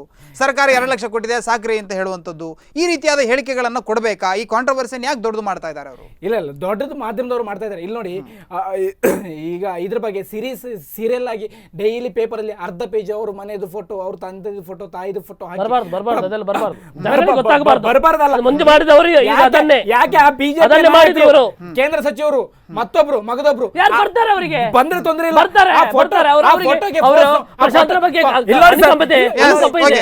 ನೋಡಿ, ಆ ಫೋಟೋಗೆ ಫೋಸ್ ಕೊಟ್ಕೊಂಡು ನಿಂತ್ಕೊಳ್ಳೋದು ಇವರು ಮಧ್ಯೆ ಇಂಟರಪ್ಟ್ ಮಾಡಿದ್ರೆ ಮಾತಾಡ್ಲಿಕ್ಕೆ ಆಗುದಿಲ್ಲ. ಕೇವಲ ರಾಜಕೀಯವನ್ನ ಮೂಡುಬಿದ್ರೆಯಲ್ಲಿ ಕೇವಲ ಬಿಜೆಪಿ ಅಸ್ತಿತ್ವವನ್ನು ಉಳಿಸಿಕೊಳ್ಳಿಕ್ಕೋಸ್ಕರ ಇವರನ್ನೆಲ್ಲ ಮಿಸ್ಯೂಸ್ ಮಾಡ್ಕೊಳ್ತಾರೆ. ಸರಿ, ಓಕೆ, ತಾವು ಹೇಳಿದ್ರಿ PFI ನಿಂದ ನಮಗೆ ಥ್ರೆಟ್ ಇದೆ, PFI ಅನ್ನುವಂಥದ್ದು ದೇಶಕ್ಕೆ ಹಿತಕಾರಿಯಾದಂತಹ ಸಂಘಟನೆ ಅಲ್ಲ ಅನ್ನೋದನ್ನ ತಾವು ಹೇಳಿದ್ರಿ. ನಿಮ್ಮಲ್ಲಿ ಕೇಳ್ತಾ ಇದ್ದೇನೆ, ಸಿಮಿ ಸಂಘಟನೆ ಎಲ್ಲೋ ಒಂದು ಕಡೆಯಲ್ಲಿ ದೇಶದ್ರೋಹಿ ಕೃತ್ಯಗಳನ್ನು ಮಾಡ್ತಾ ಇದೆ ಅಂತ ಹೇಳಿ ಅದರ ಮೇಲೆ ನಿಷೇಧವನ್ನು ಹೇರಲಾಯಿತು. ಆ ನಂತರ KFD ಸಂಘಟನೆ ಬಂತು. KFD ಒಂದಷ್ಟು ವಿಘ್ನೇಶ್ ಮತ್ತು ಇನ್ನೊಬ್ಬ ಹುಣಸೂರಿನ ಪ್ರಕರಣದಲ್ಲಿ ಆ ಸಂಘಟನೆಯನ್ನು ಕೂಡ 2 ಬಾಲಕರನ್ನ ಹತ್ಯೆ ಮಾಡಿದಂತ ಕೃತ್ಯದಲ್ಲಿ ಸುಧೀರ್ ಮತ್ತು ವಿಘ್ನೇಶ್ ಇಬ್ಬರ ಹತ್ಯೆಯ ಪ್ರಕರಣದಲ್ಲಿ ಅದನ್ನು ಕೂಡ ನಿಷೇಧಿಸಿದ್ರು. ಈಗ PFI ಇದೀಗ ಹಲವಾರು ಹತ್ಯಾ ಪ್ರಕರಣಗಳಲ್ಲಿ ಅದರ ಹೆಸರು ಕೇಳಿ ಬರ್ತಾ ಇದೆ. ನಿಮ್ಮ ಸರ್ಕಾರ ಏನು ಕ್ರಮ ಕೈಗೊಳ್ಳುತ್ತೆ? ಇದರ ಬಗ್ಗೆ ಸರ್ಕಾರ ಶ್ರೀರಾಮ ಸೇನೆಯನ್ನು ನಾವು ನಿಷೇಧ ಮಾಡ್ತೇವೆ ಅಂತ ಸಿದ್ದರಾಮಯ್ಯನವರು ಹೇಳಿಕೆ ಕೊಡ್ತಾರೆ. ಶ್ರೀರಾಮ ಸೇನೆಯನ್ನ ಬಿಜೆಪಿ ಸರ್ಕಾರ ಇವರು ಗೋವಾದಲ್ಲಿ ನಿಷೇಧ ಮಾಡಿದ್ದಾರೆ. ಅವ್ರನ್ನ ಇಲ್ಲಿ ನೋಡಿ ನೀವು ಅದನ್ನ ನಿಷೇಧ ಇಲ್ಲಿ ಕಾಂಗ್ರೆಸ್ ಮಾಡಿದ್ರೆ ಅಪರಾಧ ಆಗ್ತಿತ್ತು. ಗೋವಾದಲ್ಲಿ ಬಿಜೆಪಿ ಸರ್ಕಾರ ಮನೋಹರ್ ಪರಿಕರ್ ಮುಖ್ಯಮಂತ್ರಿ ಆಗಿದ್ರು, ಅವರೇ ನಿಷೇಧ ಮಾಡಿ ಹೋಗಿದ್ರು. ಅಲ್ಲಲ್ಲ, ಹಿಂದೆ ಮನೋಹರ್ ಪರಿಕರ್ ಮುಖ್ಯಮಂತ್ರಿ ಆಗಿಲ್ಲ, ಪರ್ಸೇಕರ್ ಮೊನ್ನೆ ಜಾರಿ ತಗೊಂಡಿದ್ದು, ಮನೋಹರ್ ಪರಿಕರ್ ಇರುವಾಗಲೇ ಅದನ್ನ ಮಾಡಿ ಹೋಗಿದ್ರು. ಈಗ ನಿಷೇಧ ಮಾಡುವಂಥದ್ದು ಅದರ ಬಗ್ಗೆ ಅಲ್ಲಿನ ಸಂಪುಟದಲ್ಲಿ, ಈ ನಮ್ಮ ಸಂಪುಟದಲ್ಲಿ ಏನು ಚರ್ಚೆ ಆಗ್ತದೆ ಅದ್ರ ಬಗ್ಗೆ ಇವರ ಇದ್ರದ್ದು ಕ್ರೈಮ್ ರಿಪೋರ್ಟ್ ಎಲ್ಲ ಹೋಗ್ತದೆ. ಇದರಲ್ಲಿ ಭಾಗಿಯಾಗಿದ್ದರೆ ಖಂಡಿತವಾಗಿ ಸರ್ಕಾರ ಮಟ್ಟದಲ್ಲಿ ತೀರ್ಮಾನ ತಗೊಳ್ತಾರೆ. ಅದ್ರ ಬಗ್ಗೆ ಅಲ್ಲ. ಇಲ್ಲಿ ನೋಡಿ, ನಾವು ಇದ್ರ ಬಗ್ಗೆ ಸಾಫ್ಟ್ ಕಾರ್ಡ್ ಹೊಂದೋದ್ರೆ ಇವತ್ತು ಹನೀಫ್ ಕೋಡಿ ಅಂತಕ್ಕಂಥ ಒಬ್ಬರ ಬಂಧನ ಆಯಿತು, ಗಂಗೊಳ್ಳಿ ಅವರು ಈ ಶಿವಮೊಗ್ಗ ಪ್ರಕರಣದಲ್ಲಿ, ಮತ್ತೆ ಕೆಲವು ಪ್ರಕರಣ. ಯಾರು ನಾವು ವಶೀಲಿಯ ರಾಜಕಾರಣ ಮಾಡುವುದಿಲ್ಲ. ಕಾಂಗ್ರೆಸ್ ತಪ್ಪಿದ್ರೆ ತಪ್ಪೇ, ಅದು ಯಾರು ಮಾಡ್ಲಿ, ಒಬ್ಬ ಹಿಂದೂ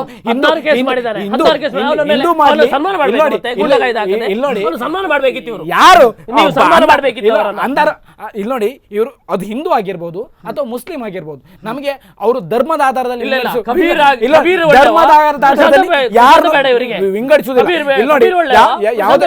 ನೀವು ಮಧ್ಯೆ ಮಾತಾಡ್ಬೇಡಿ.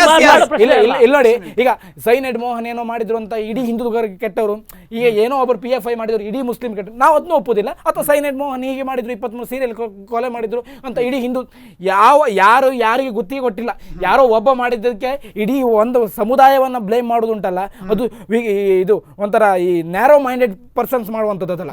ಇಲ್ಲಿ ನೋಡಿ, every action has an reaction, opposite reaction, ಪ್ರಚೋದನೆಗೆ ತಕ್ಕ ಪ್ರತಿಕ್ರಿಯೆ ಎಲ್ಲರೂ ಕೊಡ್ತಾರೆ. ಇವರು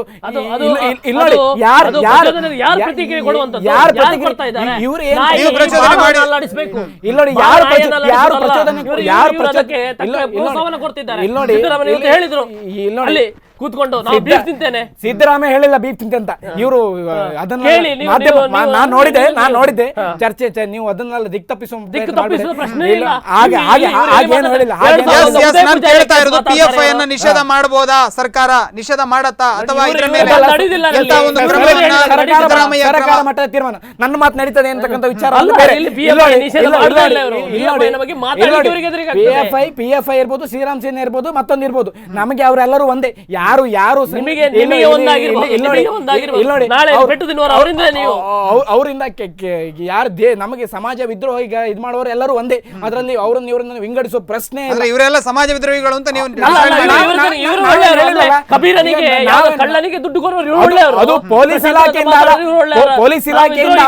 ಅವಘಡದು, ಪೊಲೀಸ್ ಇಲಾಖೆಯಿಂದ ಅವಾಂತರಕ್ಕೆ ಕೊಟ್ಟಿದ್ದು. ಅದನ್ನ ಯಾರು ಇದಕ್ಕೋಸ್ಕರ ಅವಘಡ, ಒಬ್ಬ ಕಳ್ಳನನ್ನು ಕೊಂದ್ರೆ ಅವಘಡ. ಮೊನ್ನೆ ಜಗದೀಶಿಗೂ 50 ಲಕ್ಷ ಕೊಟ್ಟಿದ್ರು, ಅದನ್ನ ಹೇಳಿ ಅಲ್ಲ ನೀವು. ಜಗದೀಶ್ ಒಬ್ಬ ಪೊಲೀಸ್ ಅಧಿಕಾರಿ, ಏನ್ ಮಾತಾಡ್ತೀರಿ? ಪೊಲೀಸ್ ಅಧಿಕಾರಿ ಕರ್ತವ್ಯದಲ್ಲಿದ್ದಾಗ ಅವನ ಮೇಲೆ ದಾಳಿ ನಡೆದದ್ದು. ನಿಮಿಷ. ಎಸ್, ಇಲ್ಲಿ ಕಬೀರ್ ಪ್ರಕರಣವನ್ನ ಪ್ರತಿ ಬಾರಿ ಕೂಡ ಬಗ್ಗೆ ಮಾತಾಡ್ತಾರೆ.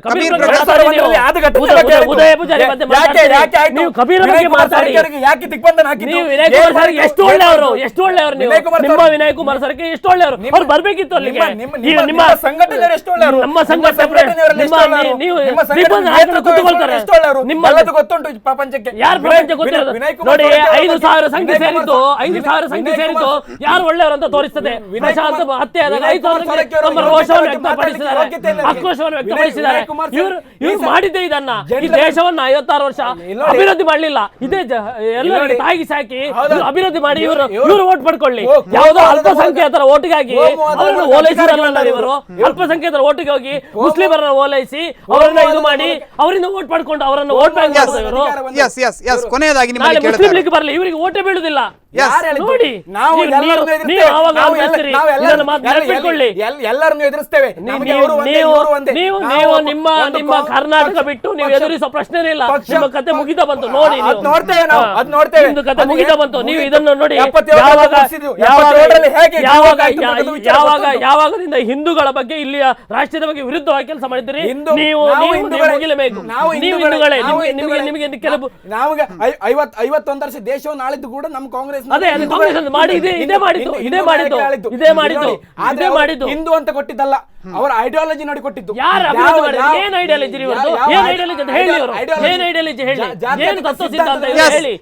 ಸುನಿಲ್ ಕ್ಯಾರ್ ಅವರೇ, ಕೊನೆಯದಾಗಿ ನೀವು ಏನ್ ಹೇಳ್ತೀರಿ? ಅಭಯ್ ಚಂದ್ರ ಜೈನ್ ಅವರ ಒಂದು ನಡೆದುಕೊಂಡಂತ ರೀತಿ ಏನಿದೆ ಅದಕ್ಕೆ ಕ್ಷಮಾಪಣೆ ಕೇಳಬೇಕು ಅಂತ ಹೇಳ್ತಿರೋ? ಅದು ನಿಸ್ಸಂಶಯವಾಗಿ ಅವರು ಕ್ಷಮಾಪಣೆ ಕೇಳಬೇಕು. ಅವರು ನಾಳೆ ಪತ್ರಿಕಾ ಹೇಳಿಕೆಗಳನ್ನು ಹೇಳಬೇಕು.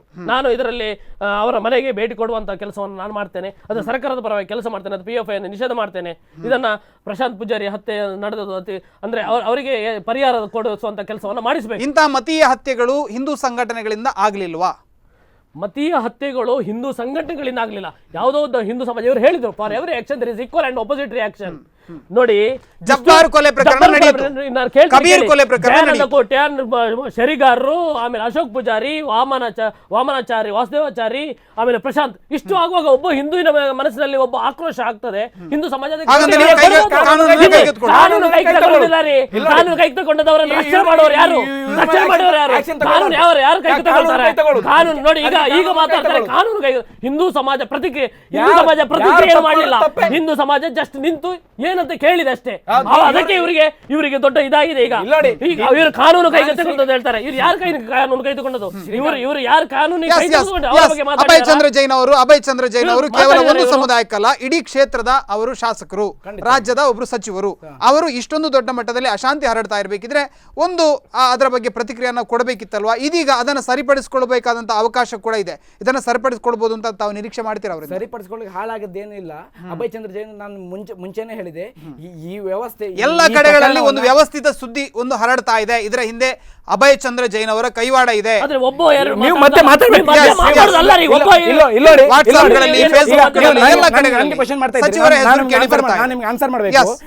ಇಲ್ಲಿ ನೋಡಿ, ಅಭಯ್ ಚಂದ್ರ ಜೈನ್ ಅವರು ಈ ಪ್ರಕರಣದ ಬಗ್ಗೆ ಏನು ಮಾಡಬೇಕು, ಅದೇ ನಾನು ಕಾರ್ಯಕ್ರಮದ ಆರಂಭದಲ್ಲಿ ಹೇಳಿದೆ. ಮುರುಗನ್ ಅವರು ಇರ್ಬೋದು, SP ಶರಣಪ್ಪ ಅವರು ಇರ್ಬೋದು, ಅವರನ್ನು ಕೂಡಿಸ್ಕೊಂಡು ಏನು ಪ್ರಕರಣಕ್ಕೆ ತಾರ್ಕಿಕ ಅಂತ್ಯವನ್ನು ಕಾಣಿಸಬಹುದು ಅದನ್ನು ಕಾಣಿಸಿ ಅವ್ರನ್ನ ಕಾನೂನು ಕುಣಿಕೆಗೆ ಒಪ್ಪಿಸುವಂತ ಕೆಲಸ ಮಾಡಿದ್ದಾರೆ. As A MLA, as A minister, he has done a very good job about this issue. ಅವರು ಯಾವುದೇ ರೀತಿಯಲ್ಲಿ ಇನ್ನು ಮುಂದೆ ಕ್ಷಮೆ ಕೇಳುವಂಥದ್ದು ಅಥವಾ ಆ ಕುಟುಂಬಕ್ಕೆ ಸಾಂತ್ವನ ಹೇಳುವಂತದನ್ನ ಮಾಡೋದಿಲ್ಲ ಅಂತ ತಾವು ಹೇಳ್ತಾ ಇದ್ದೀವಿ. ಇಲ್ಲಿ ನೋಡಿ, ಕುಟುಂಬಕ್ಕೆ ಸಾಂತ್ವನವನ್ನ ಹೇಳುವ ಕೆಲಸವನ್ನ ಈಗೋ ಯಾಕಿದೆ? ಮಾಡಬೇಕಿತ್ತು, ಹೋಗೋದಿಲ್ಲ. ಬಜರಂಗ ದಳ ಕಾರ್ಯಕರ್ತ, ನಾನು ಹೋಗೋದಿಲ್ಲ. ಈಗೋ ಪ್ರಶ್ನೆ ಅಲ್ಲ ಅದು. ಅಭಯ್ ಚಂದ್ರ ಜೈನ್ ಅವರಿಗೆ ಪ್ರೀ ಶೆಡ್ಯೂಲ್ ಇದ್ದಿದ್ದು, ಅದಕ್ಕೆ ಆ ದಿವಸ ಬರ್ಲಿಕ್ಕೆ ಆಗ್ಲಿಲ್ಲ. ಅದರ ನಂತರದ ದಿನಗಳಲ್ಲಿ ಈಗ ಕ್ಷೇತ್ರದಲ್ಲಿ ಇದ್ದಾರೆ. ಅದರ ನಂತರ ನಂತರ ದಿನಗಳಲ್ಲಿ ಪ್ರಕರಣ ಕಾವೇರ್ತಾ ಹೋಯ್ತು. ನಾನು ನಿಮಗೆ 2001ರ ಘಟನೆಯನ್ನು ಹೇಳಿದೆ. ಈ ದಿಗ್ಬಂಧನ ಹಾಕಿ ಅಭಯ್ ಚಂದ್ರ ವ್ಯವಸ್ಥಿತ ಷಡ್ಯಂತ್ರವನ್ನು ಮಾಡಿದ್ದ ಪ್ರಕರಣ ನಮ್ಮ ಕಣ್ಮುಂದೆ ಇರುವಾಗ ಮತ್ತೆ ಅಲ್ಲಿ ಹೋಗುದು ಸೇಫರ್ ಸೈಡ್ ಅಲ್ಲಿ ಒಳ್ಳೇದಲ್ಲ ಅಂತಕ್ಕಂಥ ವಿಚಾರವನ್ನು ಆಗಿರ್ಬೋದು. ಮತ್ತೆ ಮತ್ತೊಂದೇದಂದ್ರೆ ಅವರು ಅಭಯ್ ಚಂದ್ರ ಜೈನ್ ಅವರು ಸಚಿವರಾಗಿ 2.5 ವರ್ಷ ಆಗ್ತಾ ಬಂತು. ಇವತ್ತಿನ ತನಕ ಅವರು ಪೊಲೀಸ್ ಫೋರ್ಸ್ ಅನ್ನು ಯೂಸ್ ಮಾಡ್ತಾ ಇಲ್ಲ. ಆಸ್ ಎ ಹೇಗೆ ಒಬ್ಬ ಸಾಮಾನ್ಯ ಶಾಸಕ ಹೇಗಿರ್ತಾನೆ ಅಂತ ಅಷ್ಟೇ ಅವರು ಯಾವುದು ಸೆಕ್ಯೂರಿಟಿಯನ್ನು ಇಟ್ಕೊಳ್ತಾ ಇಲ್ಲ. ಹಾಗೆ ಹೋಗ್ತಾ ಇದ್ದಾರೆ ಜನರ ಬಳಿಗೆ. ಯಾಕಂದ್ರೆ ಅವರು ಜನರ ಶಾಸಕರಾಗಿದ್ದವರು. ಅವರಿಗೆ ಈ ಇದ್ರ ಬಗ್ಗೆ ಈ ಥ್ರೆಟ್ಸ್ ಅದ್ರ ಬಗ್ಗೆ ಎಲ್ಲ ಇದಿಲ್ಲ ಅವರಿಗೆ. ಅವರು ಹೇಗೆ ಜನರಲ್ಲಿ ಕ್ಯಾಶುವಲ್ ಕೊನೆಯದಾಗಿ ಏನು ಹೇಳಿಕೆ ಬಯಸ್ತಾರೆ ನೀವು? ಏನು ಸರ್ಕಾರದಿಂದ ನಾವು ನಿರೀಕ್ಷೆ ಏನು ಮಾಡುವಂತಿಲ್ಲ. ಅಂದ್ರೆ ಕಾಂಗ್ರೆಸ್ ಅಂತ ಹೇಳುವಂಥದ್ದು ಇವರಿಗೆ ಅಷ್ಟೇ, ಅದು ಬಿಟ್ರೆ ಇವರಿಗೆ ಪ್ರಪಂಚದ ಜ್ಞಾನ ಇಲ್ಲ ಅಂತ ಅನಿಸ್ತದೆ ಅಷ್ಟೇ ಇವರಿಗೆ. ಕಾಂಗ್ರೆಸ್ ನಾವು ಇಷ್ಟೇ ಮಾಡೋದು, ನಾವು ಅವರು ಒಳ್ಳೆಯಿದ್ದಾರೆ, ಅವರು ಪೊಲೀಸ್ ವಿಭಾಗ ಮಾಡ್ತಾ ಇಲ್ಲ. ಇವರು ಅದನ್ನು ಬಿಟ್ಟು ಸಮಾಜದ ಬಗ್ಗೆ ಸ್ವಲ್ಪ ಚಿಂತನೆ ಮಾಡಲಿ, ಸಮಾಜದಲ್ಲಿರುವಂತಹ ವಿದ್ರೋಹಿಗಳ ಬಗ್ಗೆ ಸ್ವಲ್ಪ ಚಿಂತನೆ ಮಾಡಲಿ, ಇದನ್ನು ಹೇಗೆ ನಿಲ್ಲಿಸುವಂಥದ್ದು, ಇದನ್ನು ಹೇಗೆ ಇದು ಮಾಡುವಂಥದ್ದು ಅದನ್ನು ಸ್ವಲ್ಪ ಚಿಂತನೆ ಮಾಡಿ. ಈ ಯಾರು ಪ್ರಶಾಂತ್ ಪೂಜಾರಿ ಮನೆಯವರಿದ್ದಾರೆ ಅವರಿಗೆ ಸರ್ಕಾರದಿಂದ ಒಂದಷ್ಟು ಪರಿಹಾರಧನವನ್ನು ಕೊಡ್ಲಿ. ನಾವು ಅವ್ರಲ್ಲಿ ಬೇಡುವಂಥದ್ದಲ್ಲ, ಸರ್ಕಾರದಿಂದ ಕೊಡಬೇಕು. ಅದು ಕೆಲಸ, ಸರ್ಕಾರದ ಕೆಲಸ, ಒಬ್ಬ ಜವಾಬ್ದಾರಿ ವ್ಯಕ್ತಿಯಾಗಿ ಮಾಡುವಂತ ಕೆಲಸ. ಮೂಡುಬಿದ್ರೆಯಲ್ಲಿ ಶಾಸಕನಾಗಿರುವಂತವರು, ಸಚಿವರಾಗಿರುವಂತವರು ಅವ್ರು ಮಾಡುವಂತ ಕೆಲಸ ಅದನ್ನು ಮಾಡ್ಲಿ ಅವರು. ಎಸ್ ಇಬ್ಬರಿಗೂ ಕೂಡ ಧನ್ಯವಾದಗಳು. ಬಹಳಷ್ಟು ವಿಚಾರವನ್ನು ವ್ಯಕ್ತ ಮಾಡಿದ್ರಿ, ಇಬ್ಬರಿಗೂ ಕೂಡ ಧನ್ಯವಾದಗಳು. ವೀಕ್ಷಕರೇ, ಇದು ಇವತ್ತಿನ ವಿಶೇಷ. ನಾವು ಚರ್ಚೆಯನ್ನು ಮಾಡ್ತಾ ಇದ್ವಿ ಮೂಡುಬಿದ್ರೆಯ ಪ್ರಶಾಂತ್ ಪೂಜಾರಿ ಹತ್ಯೆಯ ನಂತರ ನಡೆದಂತಹ ಒಂದಷ್ಟು ರಾಜಕೀಯ ಘಟನೆಗಳ ಬಗ್ಗೆ ಅವರು ಹೇಳ್ತಾ ಇದ್ದಾರೆ. ಅಭಯ್ ಚಂದ್ರ ಜೈನ್ ಅವರ ಕೈವಾಡ ಏನಿಲ್ಲ. ಅಭಯ್ ಚಂದ್ರ ಜೈನ್ ಅವರು ಒಬ್ಬ ಶಾಸಕನಾಗಿ ಇಲಾಖೆಯನ್ನು ಬಳಸಿಕೊಂಡು ಯಾವ ರೀತಿ ಅದರ ಆರೋಪಿಗಳನ್ನು ಬಂಧಿಸಬೇಕಿತ್ತು ಆ ಕೆಲಸವನ್ನು ಅಚ್ಚುಕಟ್ಟಾಗಿ ಮಾಡಿದ್ದಾರೆ ಅನ್ನೋದನ್ನು ಅವರು ಹೇಳಿದರೆ, ಇವರು ಹೇಳ್ತಾ ಇದ್ದಾರೆ ಕ್ಷೇತ್ರದ ಜವಾಬ್ದಾರಿಯುತ ಶಾಸಕನಾಗಿ ಅವರು ಅವನ ಮನೆಗೆ ಭೇಟಿಯನ್ನು ಕೊಡಬೇಕಿತ್ತು, ಅವರಿಗೆ ಒಂದು ಸಾಂತ್ವನವನ್ನು ಹೇಳಬೇಕಿತ್ತು, ಕನಿಷ್ಠ ಪಕ್ಷ ಸರ್ಕಾರದಿಂದ ಒಂದಷ್ಟು ಪರಿಹಾರ ಮೊತ್ತವನ್ನಾದರೂ ಕೊಡಿಸುವಂತಹ ಪ್ರಯತ್ನ ಮಾಡಬೇಕಿತ್ತು ಅನ್ನೋದನ್ನು ಅವರು ಹೇಳ್ತಾ ಇದ್ದಾರೆ. ಮುಂದಿನ ದಿನಗಳಲ್ಲಿ ಅಭಯ್ ಚಂದ್ರ ಜೈನ್ ಅವರು ಈ ಪ್ರಕರಣವನ್ನು ಹೇಗೆ ಮುಂದುವರಿಸಿಕೊಂಡು ಹೋಗ್ತಾರೆ ಅನ್ನೋದನ್ನು ಕಾದು ನೋಡಬೇಕಾಗಿದೆ. ನಿಮ್ಮನ್ನು ಸುದ್ದಿ, ಮಾಹಿತಿ, ಮನೋರಂಜನೆ ನೋಡ್ತಾ ಇರಿ ಸ್ಪಂದನ ವಾಹಿನಿ. ನಮಸ್ತೆ. ಪ್ರಾಯೋಜಕರು ಶಿದ್ದಾಸ್, the Samsung exclusive store, city arcade, Bendurwell, Mangalore, and Udupi Manipal main road, Udupi.